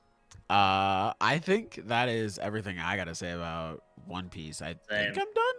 What a good chapter, guys. What a good fucking God, chapter. I was thinking about this chapter for like days, which like I normally do, but like I was Same, thinking about it way more. While I was working yesterday, it's kind of all I thought about.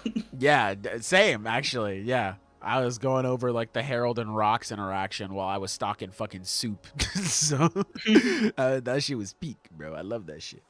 But yeah.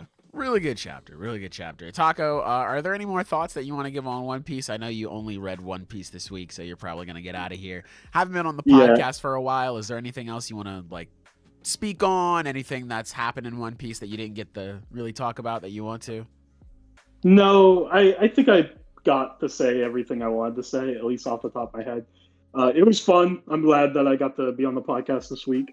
But unfortunately, yeah, I am not caught up on anything else. I'm only caught up on One Piece currently. I think I'm like 10 chapters behind on Kagurabachi and Dandadan and Chainsaw Man. That's not really true of Chainsaw Man, because Chainsaw Man I've kind of been checking in periodically because I've just seen people complaining about it. Happened. Yeah. And obviously I haven't read the new JJK chapter either, but Kagurabachi's been really good. Whenever you get to it, I think you'll like it. I love today's chapter. But yeah, whenever you get caught up to those things, yeah, we'll always be here. It was nice to have you on the podcast once again, my brother. Nice talking to you about One Piece. Yeah, man. All right, I will talk to y'all later. See you. Take care. Stay safe, bruv. What a cool guy. What a swell dude. What a cool fucking guy. What a swell motherfucker. Anyway, good to have him back. Damn. Yeah. Anyway, we had a lot of joy, a lot of excitement, a lot of praise, a lot of just happiness in my life. Yeah. Let's talk about Chainsaw Man. Chainsaw Man Chapter 213. How you feeling about it? I want to say that this is almost a great chapter. like straight up the first page where he didn't even notice the fucking hole in her stomach. Yeah. And he's just thinking like, I'm a chick magnet. Fucking hilarious, actually. Genuinely, I didn't even realize that. I think that is one of the funniest things he's ever like just drawn in this manga. That is a funny little detail. Didn't even notice. Hilarious. Yeah. Then he's like gets his moral dilemma, and Yoshida shows up, and they have a nice little talk. He's reminded of better characters, and then he dies.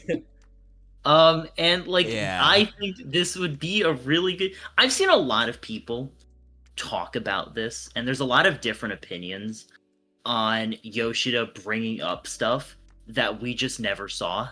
I can't fucking believe one of the things he brought up, but I'll go ahead and let you finish, Chief.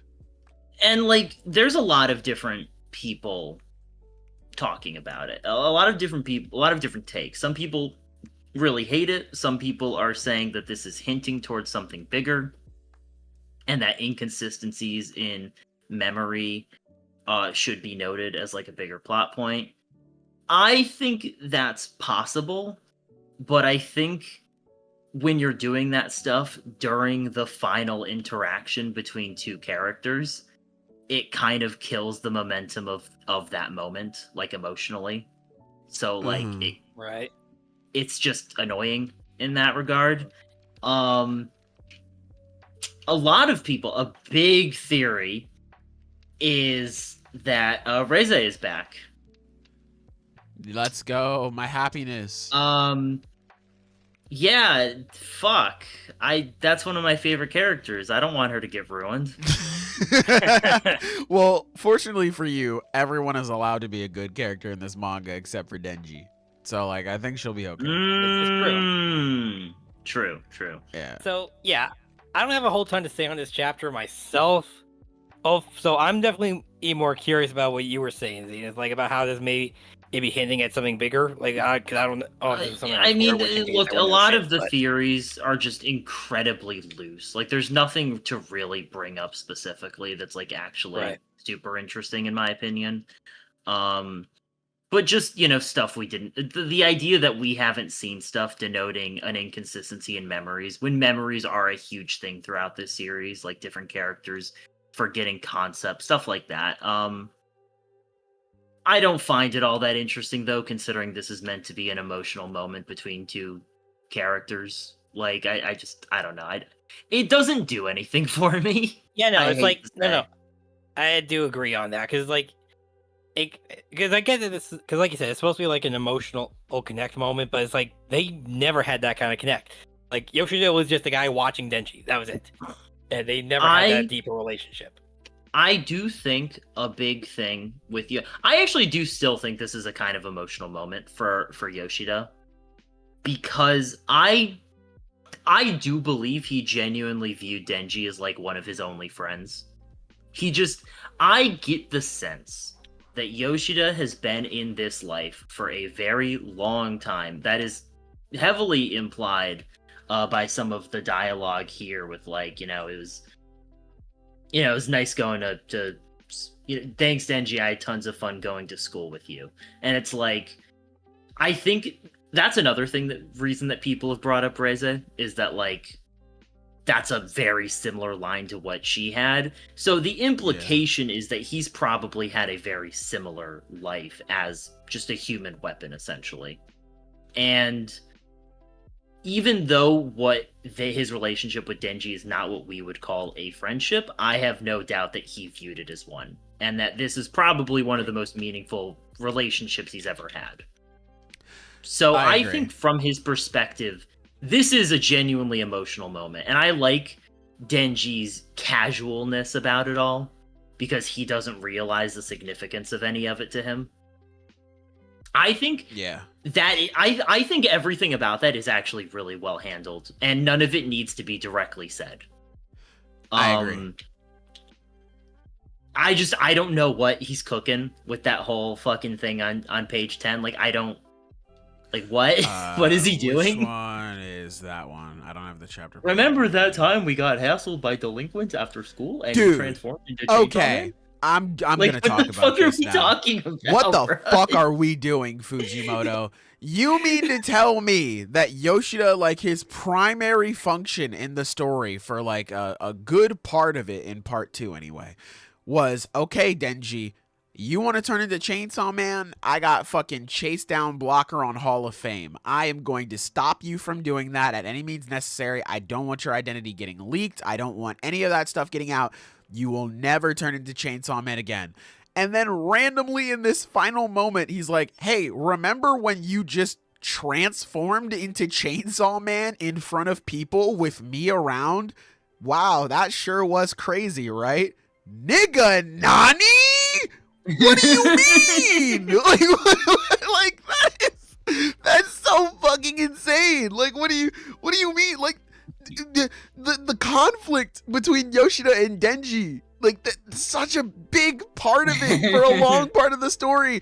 And Denji's like, fuck this, transforms into Chainsaw Man. Yoshida is right there, and we have this moment of pure, like, seriousness, like, oh my god, this could be the climax for something, and instead it's like, whew, boy, that sure was crazy, right? Like, it's treated like a fucking Family Guy cutaway gag. Like, what are we saying? Denji, remember the time when... Yeah, fucking like, just cut over to Denji transforming, and Yoshida's like, "Oh gadzooks," and he fucking has to knock out the other delinquents. Like, brother, what are we doing? Oh my god! I could not believe that shit. I was reading this chapter and I was like, this is very good for Yoshida, because I'm with you. I think this is the first time where he's actually dropping his guard and he's being genuine.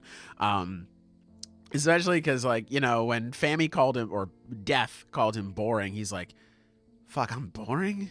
Damn. He's like genuinely crestfallen over it. Yeah, he was like, damn, man, fuck. I suck. Oh. Yeah. Or like when he gets out of aging and he's like, hey, listen, Denji, I remember our agreement, you know, but yeah, I'm gonna put this gun on the table. You can shoot me if you want, but like, and then Denji's about to shoot me. He's like, what the fuck? I thought we were good. Like, like damn.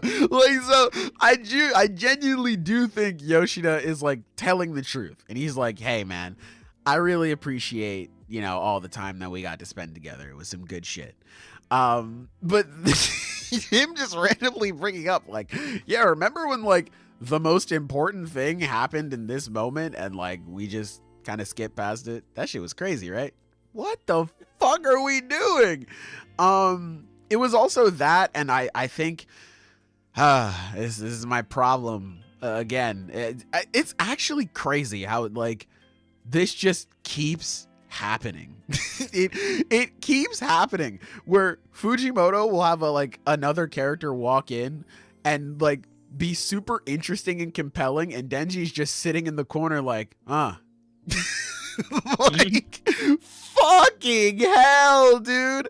All these other characters get to like move forward and get to develop. Hell, even when, because again, reread Chainsaw Man Part 2, even when Denji is telling Asa, hey, just don't even think about your problems, man. Be more like me. This leads to a massive development for Asa, where she comes to understand that everybody must be like this. Everybody must be trying to avoid all the fucked up stuff that's happening in their life. I used to hate everybody. How can everybody be so happy and smiles and all that other stuff? Meanwhile, I'm going through hell. But everybody is going through hell. Everybody grieves differently. Everyone's just trying to ignore this, all the really bad and messed up stuff that's going on in their life. And Denji's just like, like, fuck! Oh my god! Jesus Christ, man. Yeah, Denji just continues to disappoint me as a character. Aside from the actual funny sex gag at the start, I never thought that was even possible at this point. That's genuinely so funny. Genuinely very funny. But him, I guess I'm just, this moment feels jarring, not for Yoshida, but for Denji. I understand that Denji had the line in Aging Devil where he's like, as long as there's girls and grub, I'm good. You know, this pizza and soda, that's grub. So he's cool. But like the last time we saw him and Yoshida interact with each other, no bullshit, Denji was holding this dude at gunpoint and being like, you fucking murdered children. You murdered my family. You took away so much from me, you fucking bitch. And Yoshida hated him. Could not stand him. He didn't even want to shake hands with the guy. He's like, you want me to shake hands and be buddy-buddy with someone who murders children? What the fuck is wrong with you? I would never in my life. And he only did it because his very survivability was hinging on the fact that he worked with Yoshida. The second he got out, he was like, okay, I got what I needed out of you. You can die now.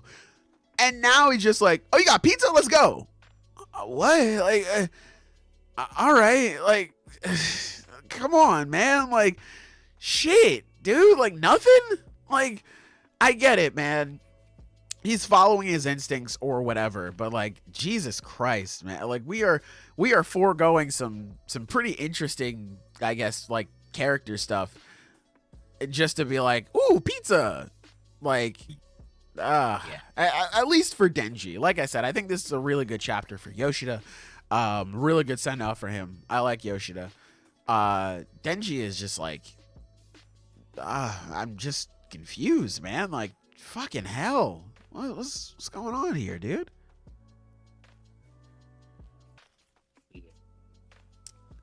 Well, yeah, I feel like that's the case for every fucking Chainsaw Man chapter. So it's just really unfortunate. I want better for Denji, man. I want better for Denji. God damn. Man. No, I mean, at the end of the day, because I every week, man, every week. Every week. I don't know. I just don't know anymore. I feel it felt like being along for the ride with Chainsaw Man was once its greatest strength, but now it makes it so hard to care. It's its biggest weakness. Like I'm saying right now, again, just got done rereading part 2. God, week to week fucking sucks. Like one of my biggest complaints about part 2 is the pacing, because the pacing I don't want to go as far as to say it's a nothing happened chapter, but if I could continue to reference my favorite story, One Piece, I will say that these chapters have One Piece anime pacing, where like shit happens, sure, but like in the slowest way possible. Stuff we could have gotten in one chapter is brought down to like 3 or 4, and it's like, geez, man, holy fuck. But that issue mainly gets fixed in the in like binge reading it, because it's just like, oh well, like I can just immediately go to the next chapter. I don't have to wait like a week or two and be like, that's Chainsaw Man, and then close Shonen Jump app and then move on with the rest of my day and like not think about it until I talk about it here on this podcast. But like it's crazy. Like you said, keeping up with it week to week used to be so much fun, but it's just that a lot of things kind of feel even with the pacing being alleviated, a lot of things kind of feel all over the place. I feel like at some stretches, characters more so represent like, how can I best say this? Because it's going to sound obvious when I say it this way, but I feel like characters mainly represent an idea or a thematic thing rather than like actually being a character.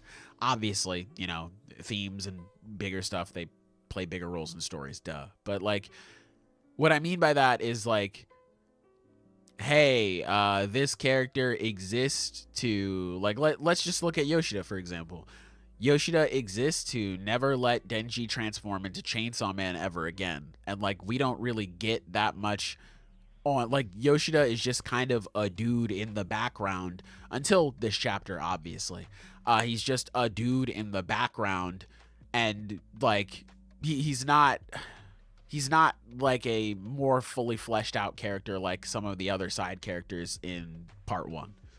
Not to always just be like part 1 clears, but it's just something that I've noticed when I was going back through it, where it's like, huh, okay, well, this character just more so feels like they exist to fulfill a function for the time being, and maybe they get fleshed out later, rather than them just being allowed to be a character and things sort of naturally falling where they lie. Unk discovers fiction type shit. Yeah. But yeah, things just kind of feel weird in Chainsaw Man, and not the good kind of weird that it normally is. Hopefully, I mean, oh god. Well, like Denji, for example, you mentioned that moment where it's like, all I need is, you know, girls and grub and I'll be good. And it's like, that is a significant moment because it feels like the start of him getting back into it. Like, you know, finding the will to keep going for at least something in the moment. Not the end of a character arc. Yeah. Not the way he's gonna be for the foreseeable future.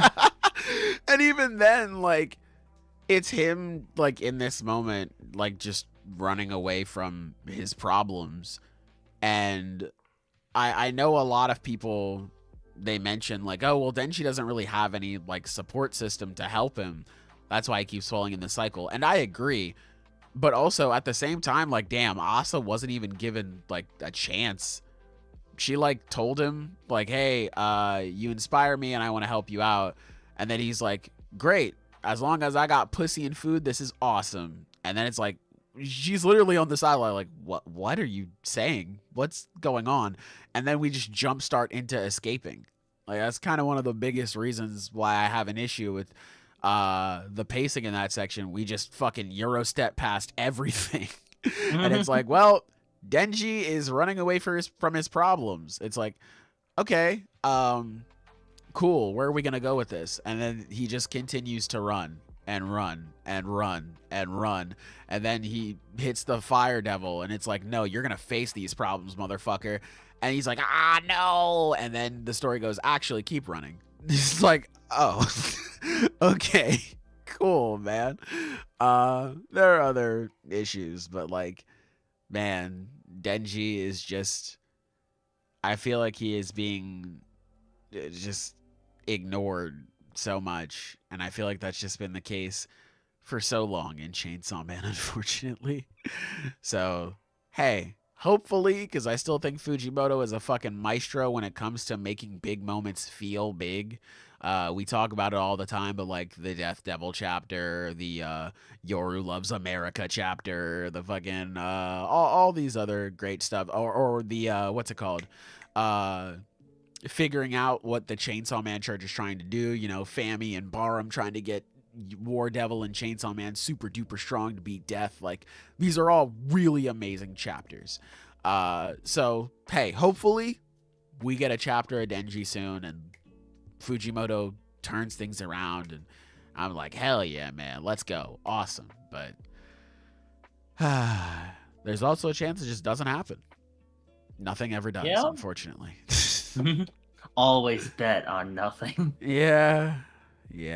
What I do. Someone asked, you got any stock in Reze actually showing up next chapter? I hope not. I have a lot of stock in her coming back. If it is literally just like, yeah, we just we put a bomb on his chest or something like that, and that's it. It's just like, oh, all right. Okay, because like I like Reze, and Me too. I want to see her again. Maybe she fucking slaps Denji awake or something. I don't know, but at the same time, he might be like, "Oh, Reze, pussy," and that's about it. So, yeah, man. Might just be it. That might just be it. This is part 2 Denji we're talking about. Yeah, no, genuinely. I totally forgot when he sees Falling Devil again. He's just like, oh, boobs, woman, nigga, calm down, bro. Holy shit. Jesus Christ. Yeah, so I would not be surprised if Reze shows up. I would love her to be like, hey, man, come on, lock in. But at the same time, I wouldn't be surprised. Oh, my God, she's such a big butt. And, you know, he just leaves it at that. So we will see. Yeah, we will see. I think that, you know, part 1 is so good. It's man, it's literally one of the best things I've ever read. I think it should be untouched. I think it should remain pure in its quality, and the more elements you bring from the past, the more they get bad. Yeah. I think we got very lucky because Yoshida is one of those characters from part 1. He's gone, and he's a good character. Cool. Yeah. A miracle fucking actually. Yeah, right? He made it out okay. Went out in one of the worst ways you possibly could, but he made it out okay.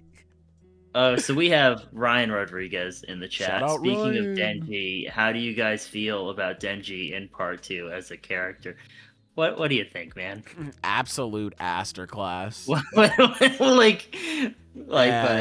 It starts out pretty good. Yeah, I think Denji starts out pretty good and then just becomes poop dookie butt ass. If you couldn't tell from our rants. Need his ass gone. Yeah, man. So, because it's like, it is one of those things where, like, being real, the idea of Denji as a character in part 2 is Very so interesting. good. But there is a problem where, regardless of the theme you're trying to represent, you not only need to represent it well, you also need to represent it in a way that is interesting and engaging in a story. And while I do think this idea of regression and an inability to move on from your trauma is handled accurately to some degree, it is certainly not handled in a way that is engaging to read on a weekly basis. It is frustrating. It is annoying. This man needs to put his pants back on. Yeah. Cause I see that a lot too, where it's like, well, it's just like real life. I don't know if you know this. Real life fucking sucks. I don't like if every other story was written like real life, a lot of shit would be fucking boring. Obviously, that's not always the case. Really interesting things happen in real life. Please do not actually my ass. Please God, Jesus Christ. Obviously, a lot of really cool and interesting stuff can happen in life. Life is worth living. Please God, life is pretty great. But in the sense that like of a story, that is what I mean when I say life fucking sucks. A lot of the times, anyway. Because you can write stories like you can write Denji in the sense where, you know, he's slipping and he's falling and blah, blah, blah, and have it be very entertaining to read from a story perspective.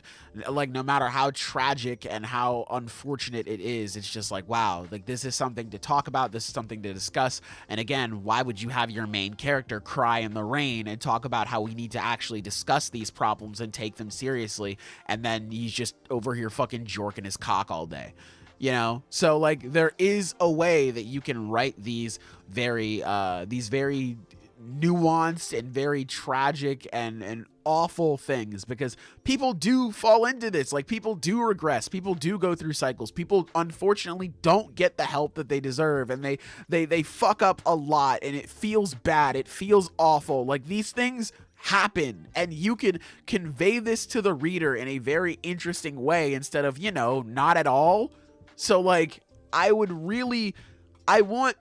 more of, like, I want to, because ultimately, so many people know so much more than me, and this could open up the door to a lot of shit that I don't know, and conversations that I've never considered or thought about, and like I could listen in and like, oh wow, like I could learn something from this. Obviously, you know, like I don't need to learn something from manga or whatever, but like the problems that Chainsaw Man brings up are so compelling and they're so good, and I've loved hearing people talk about them and discuss them, and, you know, thinking about them, you know, what people have been saying, and try to come to my own conclusions. It's all really interesting stuff.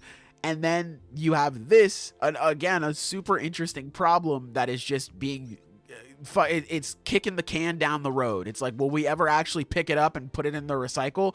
No, just keep kicking it, keep kicking it, keep kicking it, keep kicking it. That's it. It's so fucking frustrating, man. It's so frustrating because this, again, can be so goddamn good. It can be so goddamn good. And after an entire series of people not caring about Denji, I want to care about Denji and his thoughts and opinions and feelings on things. Obviously, I still care about him. I wouldn't be talking about this fucking guy if I didn't care. Obviously, Yeah. I love Denji so much from part 1 and like who he was and just everything that he's been through. I want to love him more. I want to feel for Denji more. I want to appreciate him more. I want to cheer for him more. I want to be there for him more. Like, I want to feel for this fucking character, man. Instead of just being like, oh, here he goes again. He's fucking jerking his dick. Cool. Awesome, man. It's genuinely like the episode of SpongeBob where it's like, you ripped your pants again? All right, whatever, man. Cool. You just move on. It's like, fuck, dude. Oh my god. Oh my god, man. Oh my god. I just want this series to be. The series is good. Denji sucks is the problem. I Sure, want Rick Denji is- to be good. Yeah, It's pain. Nice. It's true pain. it is. But yeah, that's about all I got for I Chainsaw feel Man. like we've I don't said care all we about this can shit. for this chapter because, like, we did analyze the chapter at the start. Like, we did our job. Yeah. We did our thing. Yoshida was pretty good. Reze, if you're there, save me. Save me, If you're please. there, get out while you can. Like, Turn around. you are, you know, the last time we saw you, you were under Makima's control. That was real unfortunate, but you got the fuck out of there after, I'm assuming. So, like, stay the fuck out of here. Like, you're good. Live your Hey. best life, girl. Yeah, please. Please live your life. Uh, Once we deal with Yoru, what else do we have left for Chainsaw Man? Nothing. There's Nothing. nothing. Yeah, dealing with Yeah. Yoru or the Death Devil, that's like it. Like we're in the final stretch. At least the we major should be. players are all here, yeah. Yeah. No. So what do you guys like want to talk about? Do you guys want to move on to the JJK thing? But I've seen people talk about Kagurabachi. I'm gonna be honest. I didn't read it. Even if I did, I wouldn't normally care to talk about it. Yeah. But that's up to y'all. It's just a part two. I was about to say it's to funny go gag back chapter. out. Yeah. That's really all And I I- have to say about it. I enjoyed it. It was Yeah. really funny. Sojo's so good. Yeah, He's so Sojo's funny. great. Yeah, Sojo's great. I Yes. just, the But, yeah, segment that's would pretty be much the 2 extent of it. seconds long. It'd be like, Sojo's awesome, really funny chapter. Okay. Yeah. I don't really have much Oh, to so that- say. I'm just saying, it's like not canon. It's not shown. It's not said. He totally fucked that sword. Like, I'm just letting y'all know. Like, it happened. So, Hey man, he's got to get with it Right. type shit. There's the what's it called? I've been watching the Gachiakuta anime. There's the one guy who like knows everything Hey. about his weapon. Maybe he, Yeah. he's on that Ooh. type of timing. Type shit. Wait, what episode are you on? I'm on episode 8. I'm pretty sure episode 9 dropped today, so I'll probably watch. what episode what Yeah, I happens did. in episode 8? I haven't been watching the anime, but I am caught up on- So I didn't start episode 8, but the last one I watched 7, obviously. That was where Jabber was like, "All right, see you later," and then he leaves. Oh, okay, that's the end of that fight. Gotcha. Yeah. And episode 9 is where they got to Canvas Town. Okay, well, And I gotta say, he's that's probably my favorite episode episode. 9, so like, he doesn't know what's Okay. going on. Well, I'm not gonna spoil Well, shit. I'm yeah. not gonna spoil anything on that, and I'm just saying it was also a really fucking good episode, especially at the end. I think you're gonna like it a lot. I am not reading Gachiakuta. I'm watching the anime. I'll probably pick it up after. No, I'm the same. Yeah. Same here. Yeah. Oh, so the anime is really good. I mean, I haven't Anime's watched great. it, I'm but liking like, it, I yeah. did watch the first 2 episodes at Anime Expo, and that was really cool. I enjoyed them. Yep. So I imagine the rest of the anime is good, and I hope y'all do pick up the manga because it has really good art. It's really True. cool. I most certainly will. Although that'll probably still come after Her Fragrant Flower because holy shit, I have been loving that anime so far. Type Cool. shit. Yeah, I gotta check that one out too. Yeah. But yeah, Oh. I'll definitely start Oh, collecting Gachiakuta. hey. So if we're gonna move on here, or do you mind if I lead us in this time? Yeah, We still I have can- JJK to talk about, but sure. I if know. You... All right. So Dandadan, special chapter 1. Hey, fellas, how are we feeling? So JJK, this is mainly for me and my timestamps. JJK Modulo. How you feeling Don't about you mean it? Dandadan? No, we don't. I mean man. Boruto, actually. You want to talk about This is Boruto? this is really Boruto, all right. If we're really getting into it, like, Talk about that. Yeah. Dude, I think it's so funny because from the moment this got announced that it was fucking aliens, the aliens were getting called frauds. Like, like they are getting an entire like just force of aliens compared to like a weaker Sukuna. Yeah, I mean, like, Like- hey, I was about to say, I don't even think they're frauds like that because they immediately compare it to like Sukuna in this chapter. So like, Yeah, Damn. but like all of them, one dude. That's the comparison. Taishi, Um, Taishi.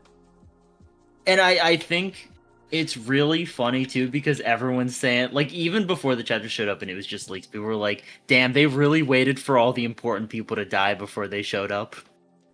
Yeah. Like, hey, speaking of important people, hey, chat.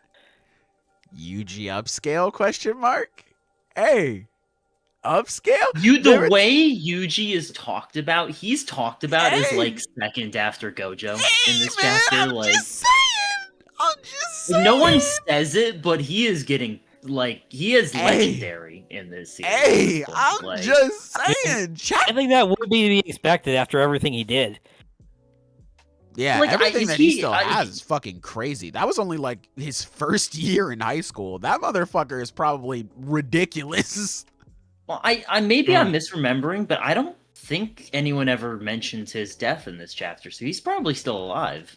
Yes, sir. Unk still got it. He's And still like, there. I imagine he's still in good condition, considering like he is just physically different from people. Like he is superhuman at a base level. Yeah. Like he's probably good. Like honestly, Yeah. I wonder if that like his physical, you know, the nature of his birth also affects his aging, right? Like I wonder if he's just good.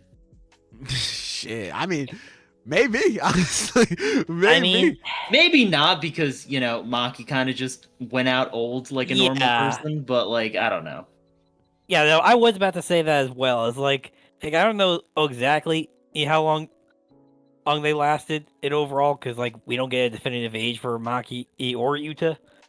But it's like We don't get a definitive age, but we know like we know how old these characters are, and we know like how long ago, like how far in the future this is. I think it's like what's the exact 68 they years. mentioned it. 68 years.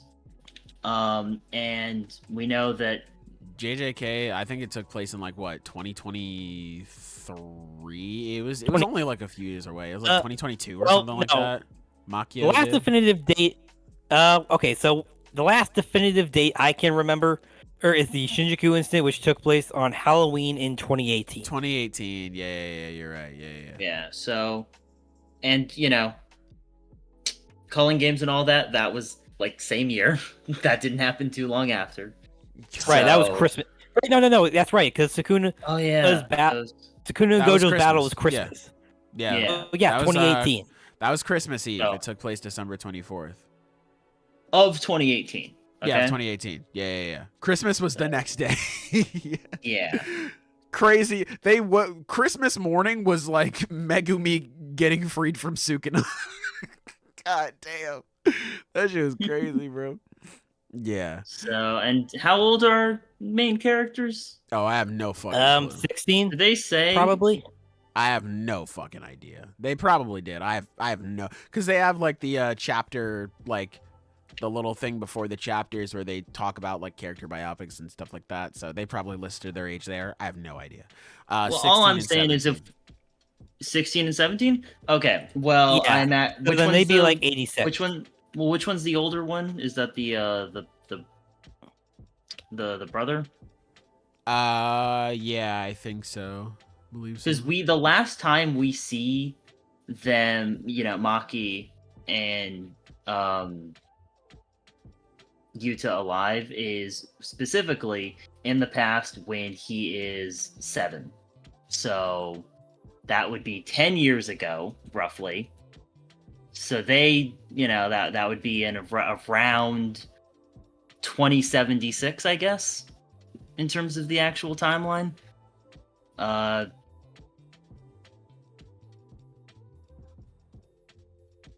Okay, yeah, they made it to like their 70s around Cool.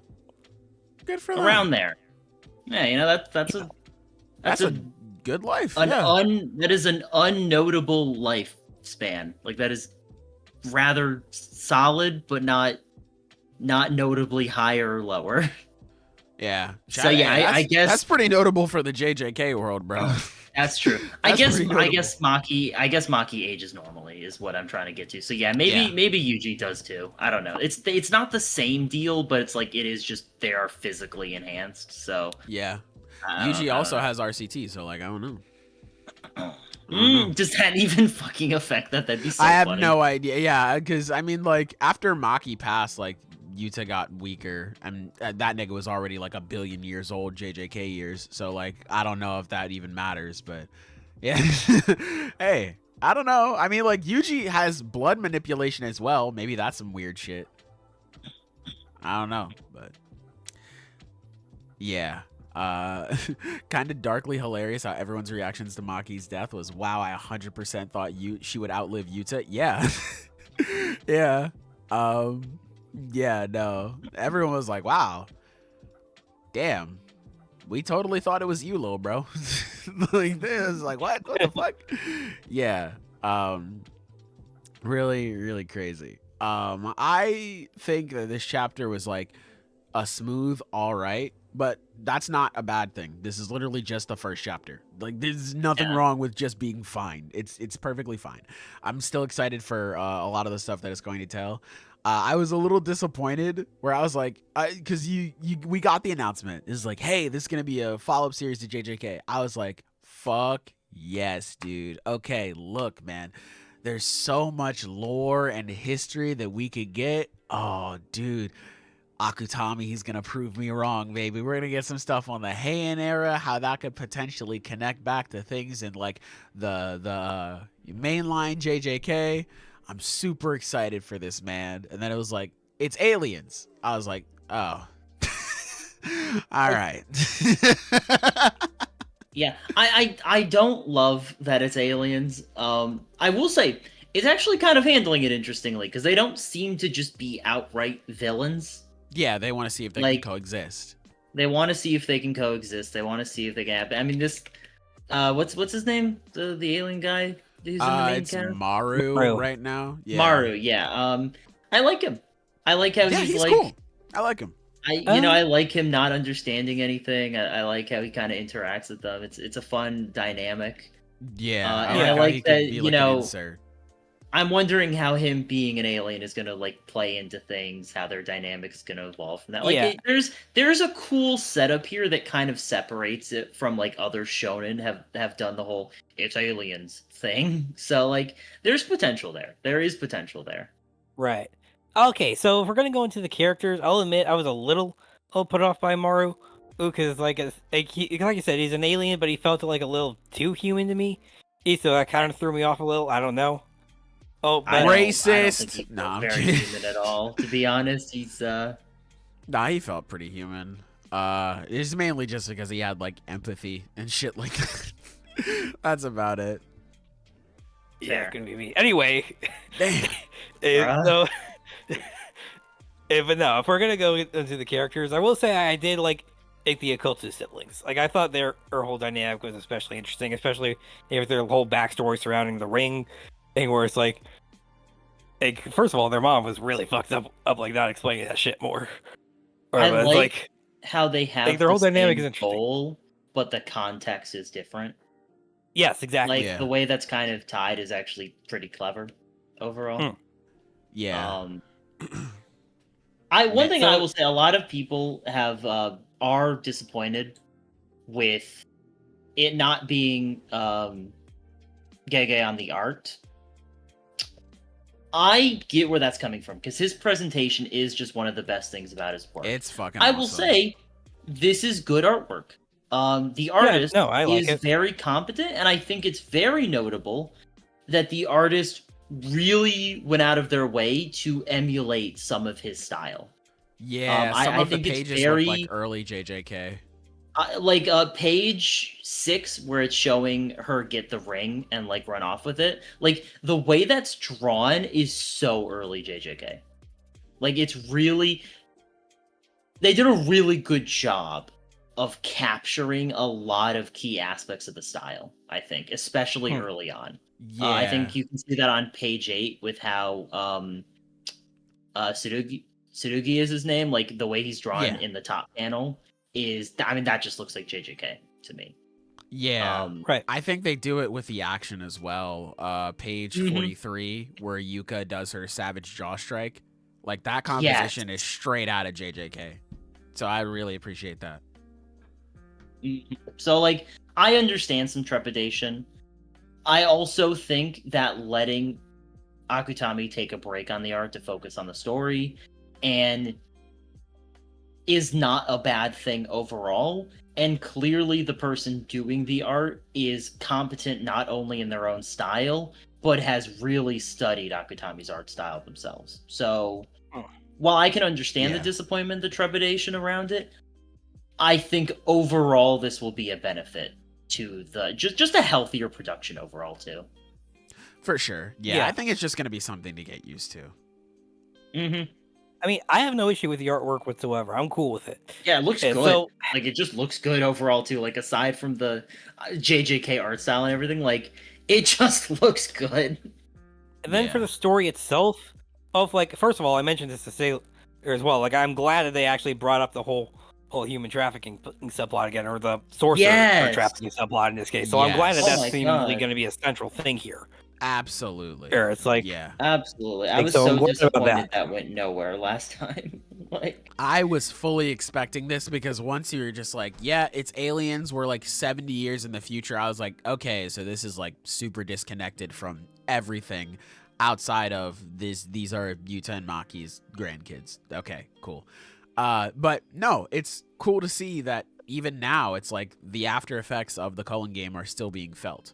Like, I think that's awesome. I think that's a really good inclusion to have. And just like the consequences of the current state of things where it's like, hey, aliens are here.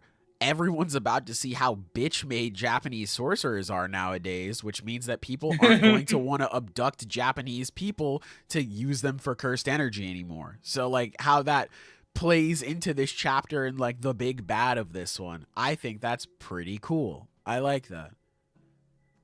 I think it's so funny that the aliens showed up, identified who had the most like political authority in the world, like what country that would be, and they're like, yeah, it's America. And then America's like, yeah, talk to Japan. Yeah. They can deal with y'all. They were like, we have these powers and stuff like that. Here's how they work. It's like, that's cursed energy. You're gonna want to head over to the other aisle over there, buddy. Fucking deal. They can deal with you. We're not. We fucked with this already, and we did not have a good time. They did not want the run back, bro.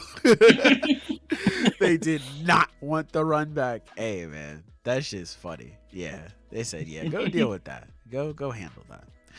I think it's still pretty sad that big clans are still tearing families apart. I'm just like, damn, bro. Still? Like, fuck, man. What the hell? Obviously, it's much better because I'm sure people are going to be like, well, actually, it's not like the Zenin clan. And, like, yeah, I wouldn't compare them to Satan either. But, like, it's still fucked up where, again, even though it's not as bad as, like, how things were in the past, it's like how the mother split them apart. It's just like, hey, I'm taking this. Why? Your brother deserves it. You don't need this at all. And like how that really fucked with her and how that caused a lot of animosity. Yuka had a lot of hatred and animosity for Tsurugi. And then in turn, it's just like, the mom is like, hey, you are weak as fuck, little bro. I'm not gonna lie. Take this. This will protect you. It's like, jeez, man. Yeah, straight up what she said. Like, hey, message came from the higher ups. You are a bitch, bro. I'm not gonna lie. So here, take this. It's like, what the fuck, man? No, it's like I said, the mom's fucked up. Yeah, it's really fucked up, dude. Oh my god, dude.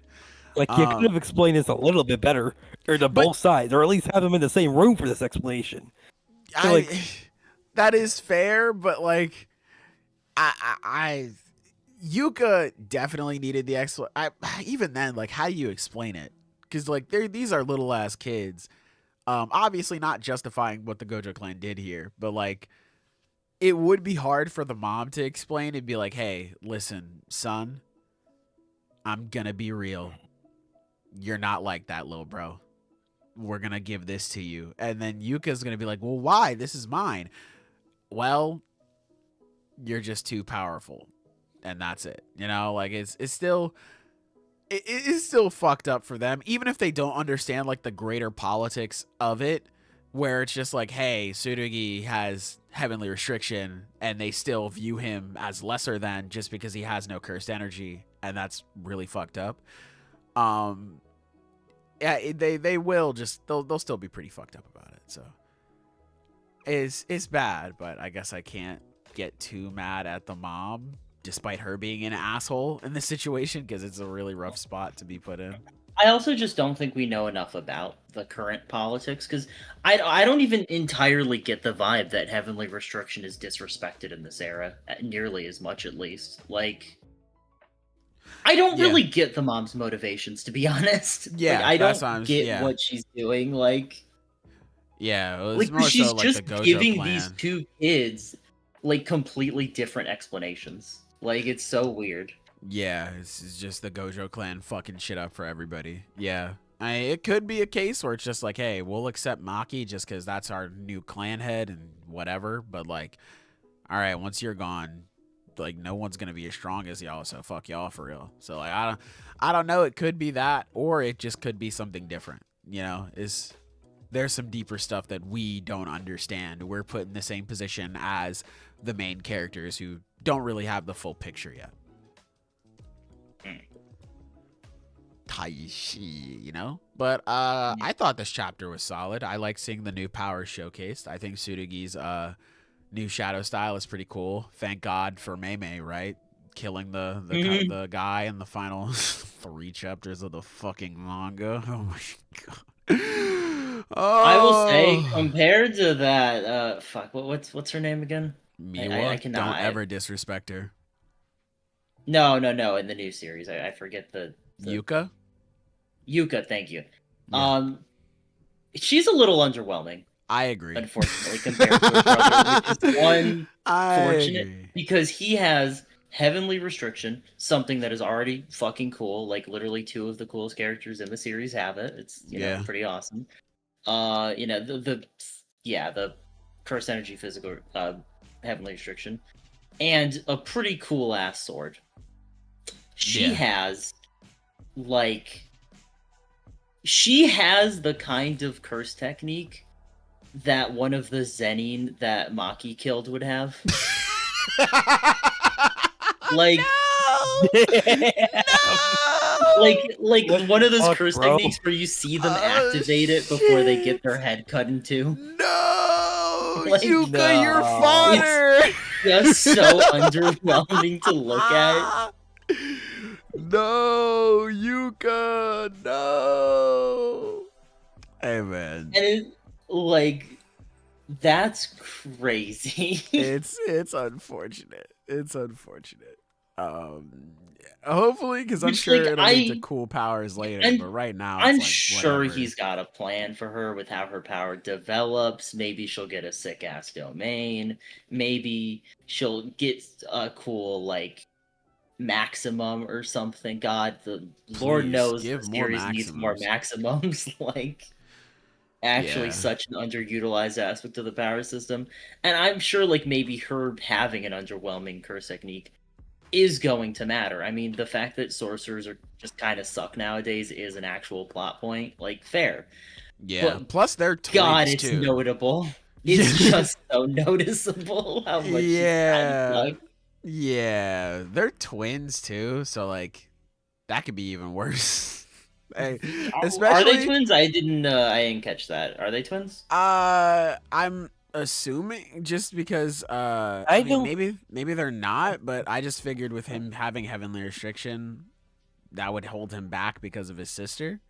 Yeah, otherwise he should be cool. Like, what's his problem? Well, okay, I double checked it. So they're only 1 year apart. Okay, so yeah, not twins. So yeah, like, what is stopping him from just doing Toji shit? Actually, that was the big thing holding Maki back. Is like, is the whole twin thing was fucking up the heavenly restriction. Yeah, I mean, I was about to say he's still a kid. Maybe he's the same age as Maki was. So I mean, maybe there's another requirement they need to fulfill. I don't know. JJK. I don't know. Maybe it's like, what if? But like, they do. Know. I mean, Maki does mention that you get strength through loss with heavenly restriction. So like, I don't know. Maybe them getting them mad at each other was just their way, the Gojo clan's way of farming this nigga's strength. I don't know. Like maybe they were rage baiting. I don't know. I don't know. That does sound like something Gojo would do. Yeah, well, he's dead. All right, we have other characters that should do other things. Yeah, my guy Yuji's still here, man. He's on par with him type Maybe. shit. Yeah, I'm maybe. Just saying, like, if Gojo had a chance to rage bait from beyond the grave, if he would take it.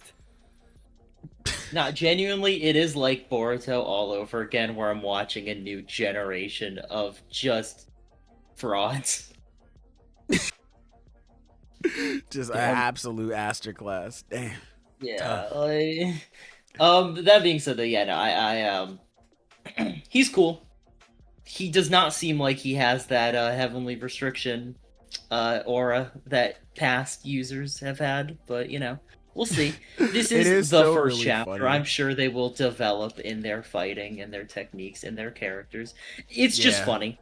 It's just funny at the end of the day. That is what it is. I'm fine with talking a little shit in the preliminary chapters. Yeah, because even like at the start where she's Yuka is like remembering watching him train, or not at the start, but you know, towards the end, and it's just him fucking swinging around like this weight, like it's half a barbell with like all these absurd fucking weights on it.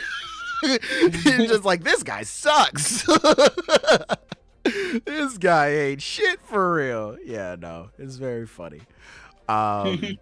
Yeah, that was very cool. I will say I like Yuka's design a lot more when I opened up the chapter, because I didn't really see like the image you see in the thumbnail now.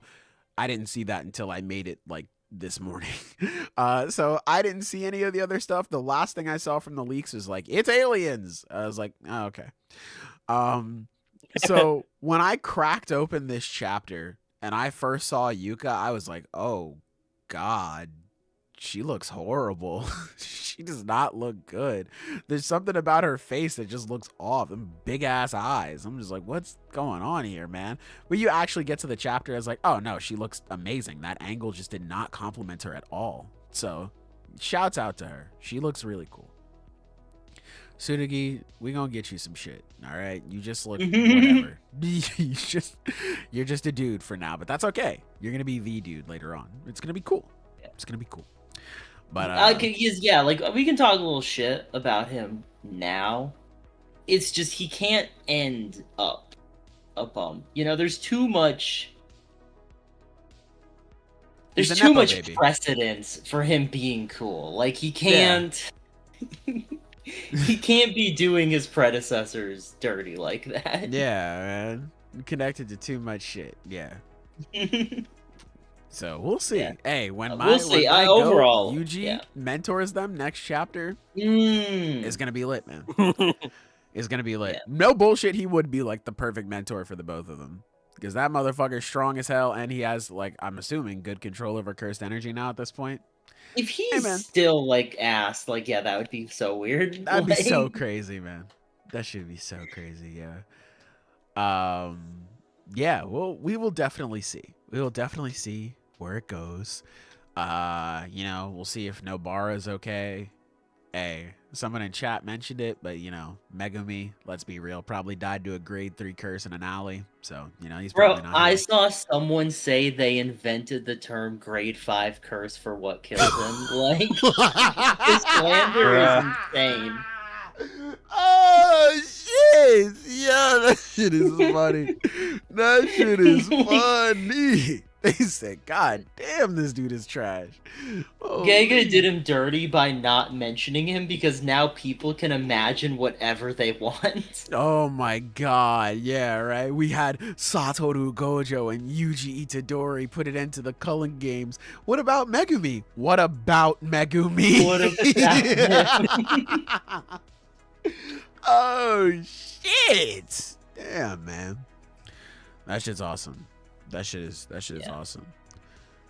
How do we feel about the potential man since it's been 1 year? It's still the same.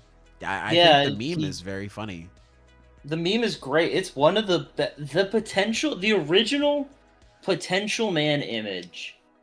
So, man, I remember when that came out. I think I still have like my reply on the original post. Like that was so funny. One to of the first greatest see that. images Like, of our time. Like it's one of those things where you just had to be there. Like it is Yeah. one of the best pieces of slander I have ever seen. It's Like genuinely amazing. It's amazing. the fact that it has spawned such imitators is incredible. Like Yeah. people still use it and make new versions of that post. It has and surpassed sometimes JJK. those versions are just as good. Like Yeah. Like it has surpassed JJK. Like other fandoms have adopted that shit and it's so fucking funny. I see Potential Man images for Marvel Rivals, bro. That shit is oh my god, funny. when the whole when like the Fantastic Four movie came out and there was the Wanda versus Franklin slander Oh war, my that was god, so- yeah, Wanda and Jean Oh, Grey. I remember versus- what they made a version of the potential woman meme for that for Wanda, and it was like always queen, always mother, never winner. Bro, dead ass. Yo, the term they call him 007. Yo, that is one of the greatest things that ever been invented, Did bro. the 007 thing originate in the One Piece community, or am I misremembering? Oh my god, it might have. It might have. It might have. I just mainly I- see it in the Potential Man thing, so it Yeah, might have. it's It might have so been agenda heavily piece. associated. I Yeah. think originally it was for a Shanks meme, though. I think. Oh, of course, originally. yeah. Rat slander. I might rat be slander. wrong, but that's what my brain is telling me. That makes sense. That makes sense. I fear. But yeah, solid chapter. I'm definitely looking forward to Oh, I seeing what's rem- next. Oh god. I remember it now. It was a Shanks thing, and I forget what column 007. It was 0 something 0 something 7 7 total panels on screen or something like that. Damn, bro. Damn. Hey, that shit is all time, bro. That shit is forever. Yeah. You had to be there for that shit, man. You had to be there for that shit. Potential Man is just the greatest. Oh shit, dude. That shit was awesome. But yeah, good chapter. Yeah, I mean, I genuinely fucking slander aside, the chapter's fun. I like the artwork. I think it's a decent setup for a story. Aliens, weird, but at least it's doing something kind of interesting with it. So I'm open to this. I am genuinely open to whatever this is, and I'm gonna give it a solid chance. Yeah, same here. Yeah. Same here. I'll when I first read through it, I wasn't sure what to make of it, but I can't say I disliked it either. So I'm willing to give it a shot. Yeah. For sure. Okay. That's really all I have for the pod. We can do a speed round if you want.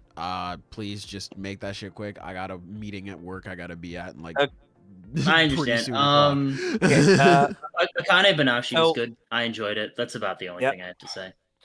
Okay. The only thing I would want to bring up for a quick round was actually the chapter I posted on Friday. It's that new series that came out, Kurumizawa's Folly. Yeah, I don't know if anyone else has checked that out. I thought it was I did super not. interesting. So, I okay, have well not then. either yet. I'm sorry. And I'm not gonna. I mean, it's thing itself up as an interesting psychological drama story. It has an interesting thing going for it. I want to see more, but I can also tell this is kind of a slow burn thing. So I just hope Jump just gives it a chance, and that everyone who reads it also gives it a chance. Cool. So that's pretty much all I can say. Cool. Have I read Centuria yet? No, I haven't. I'll read it. at That some is on point. my read list. I want to get It's to on that. mine, I hear too. very good Yeah. things. I'll get to it at some point. But yeah. I will get. I caught up on Freerun. That's about it. I gotta catch up. That's on all. other stuff, I've but been yeah, meaning to Freerun's catch good. up on Freerun. I'm really behind on that. Taishi, yeah, Freerun's very good. I'm liking it.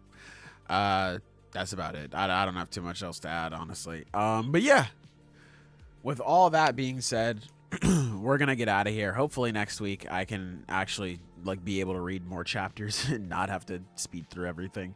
Yeah. But we've been here for 2.5 hours, so hopefully that's enough for y'all. It's been We're gonna good. get out of here for now. Like I said, I have more fucking work to do. God damn it. But I anyway, feel you, buddy. let us know down below what your favorite chapter of the week was. It doesn't have to be anything we talked about here on the podcast. Make sure you guys like up the stream. Like that one. We got Taco out of Impel Down for y'all, man. Make sure y'all like up the stream for that alone. With that all being said, thank you guys so much for listening. We appreciate it. Chatting all in chat and all that good stuff. I have been reading it. I haven't been able to respond to everything, but I have been reading it. It's very funny. Also thank you for your patience. We had to start streaming a little late just because I was super busy this morning. But with that all being said, we're getting out of here. Goodbye, everybody. Mwah! And good night.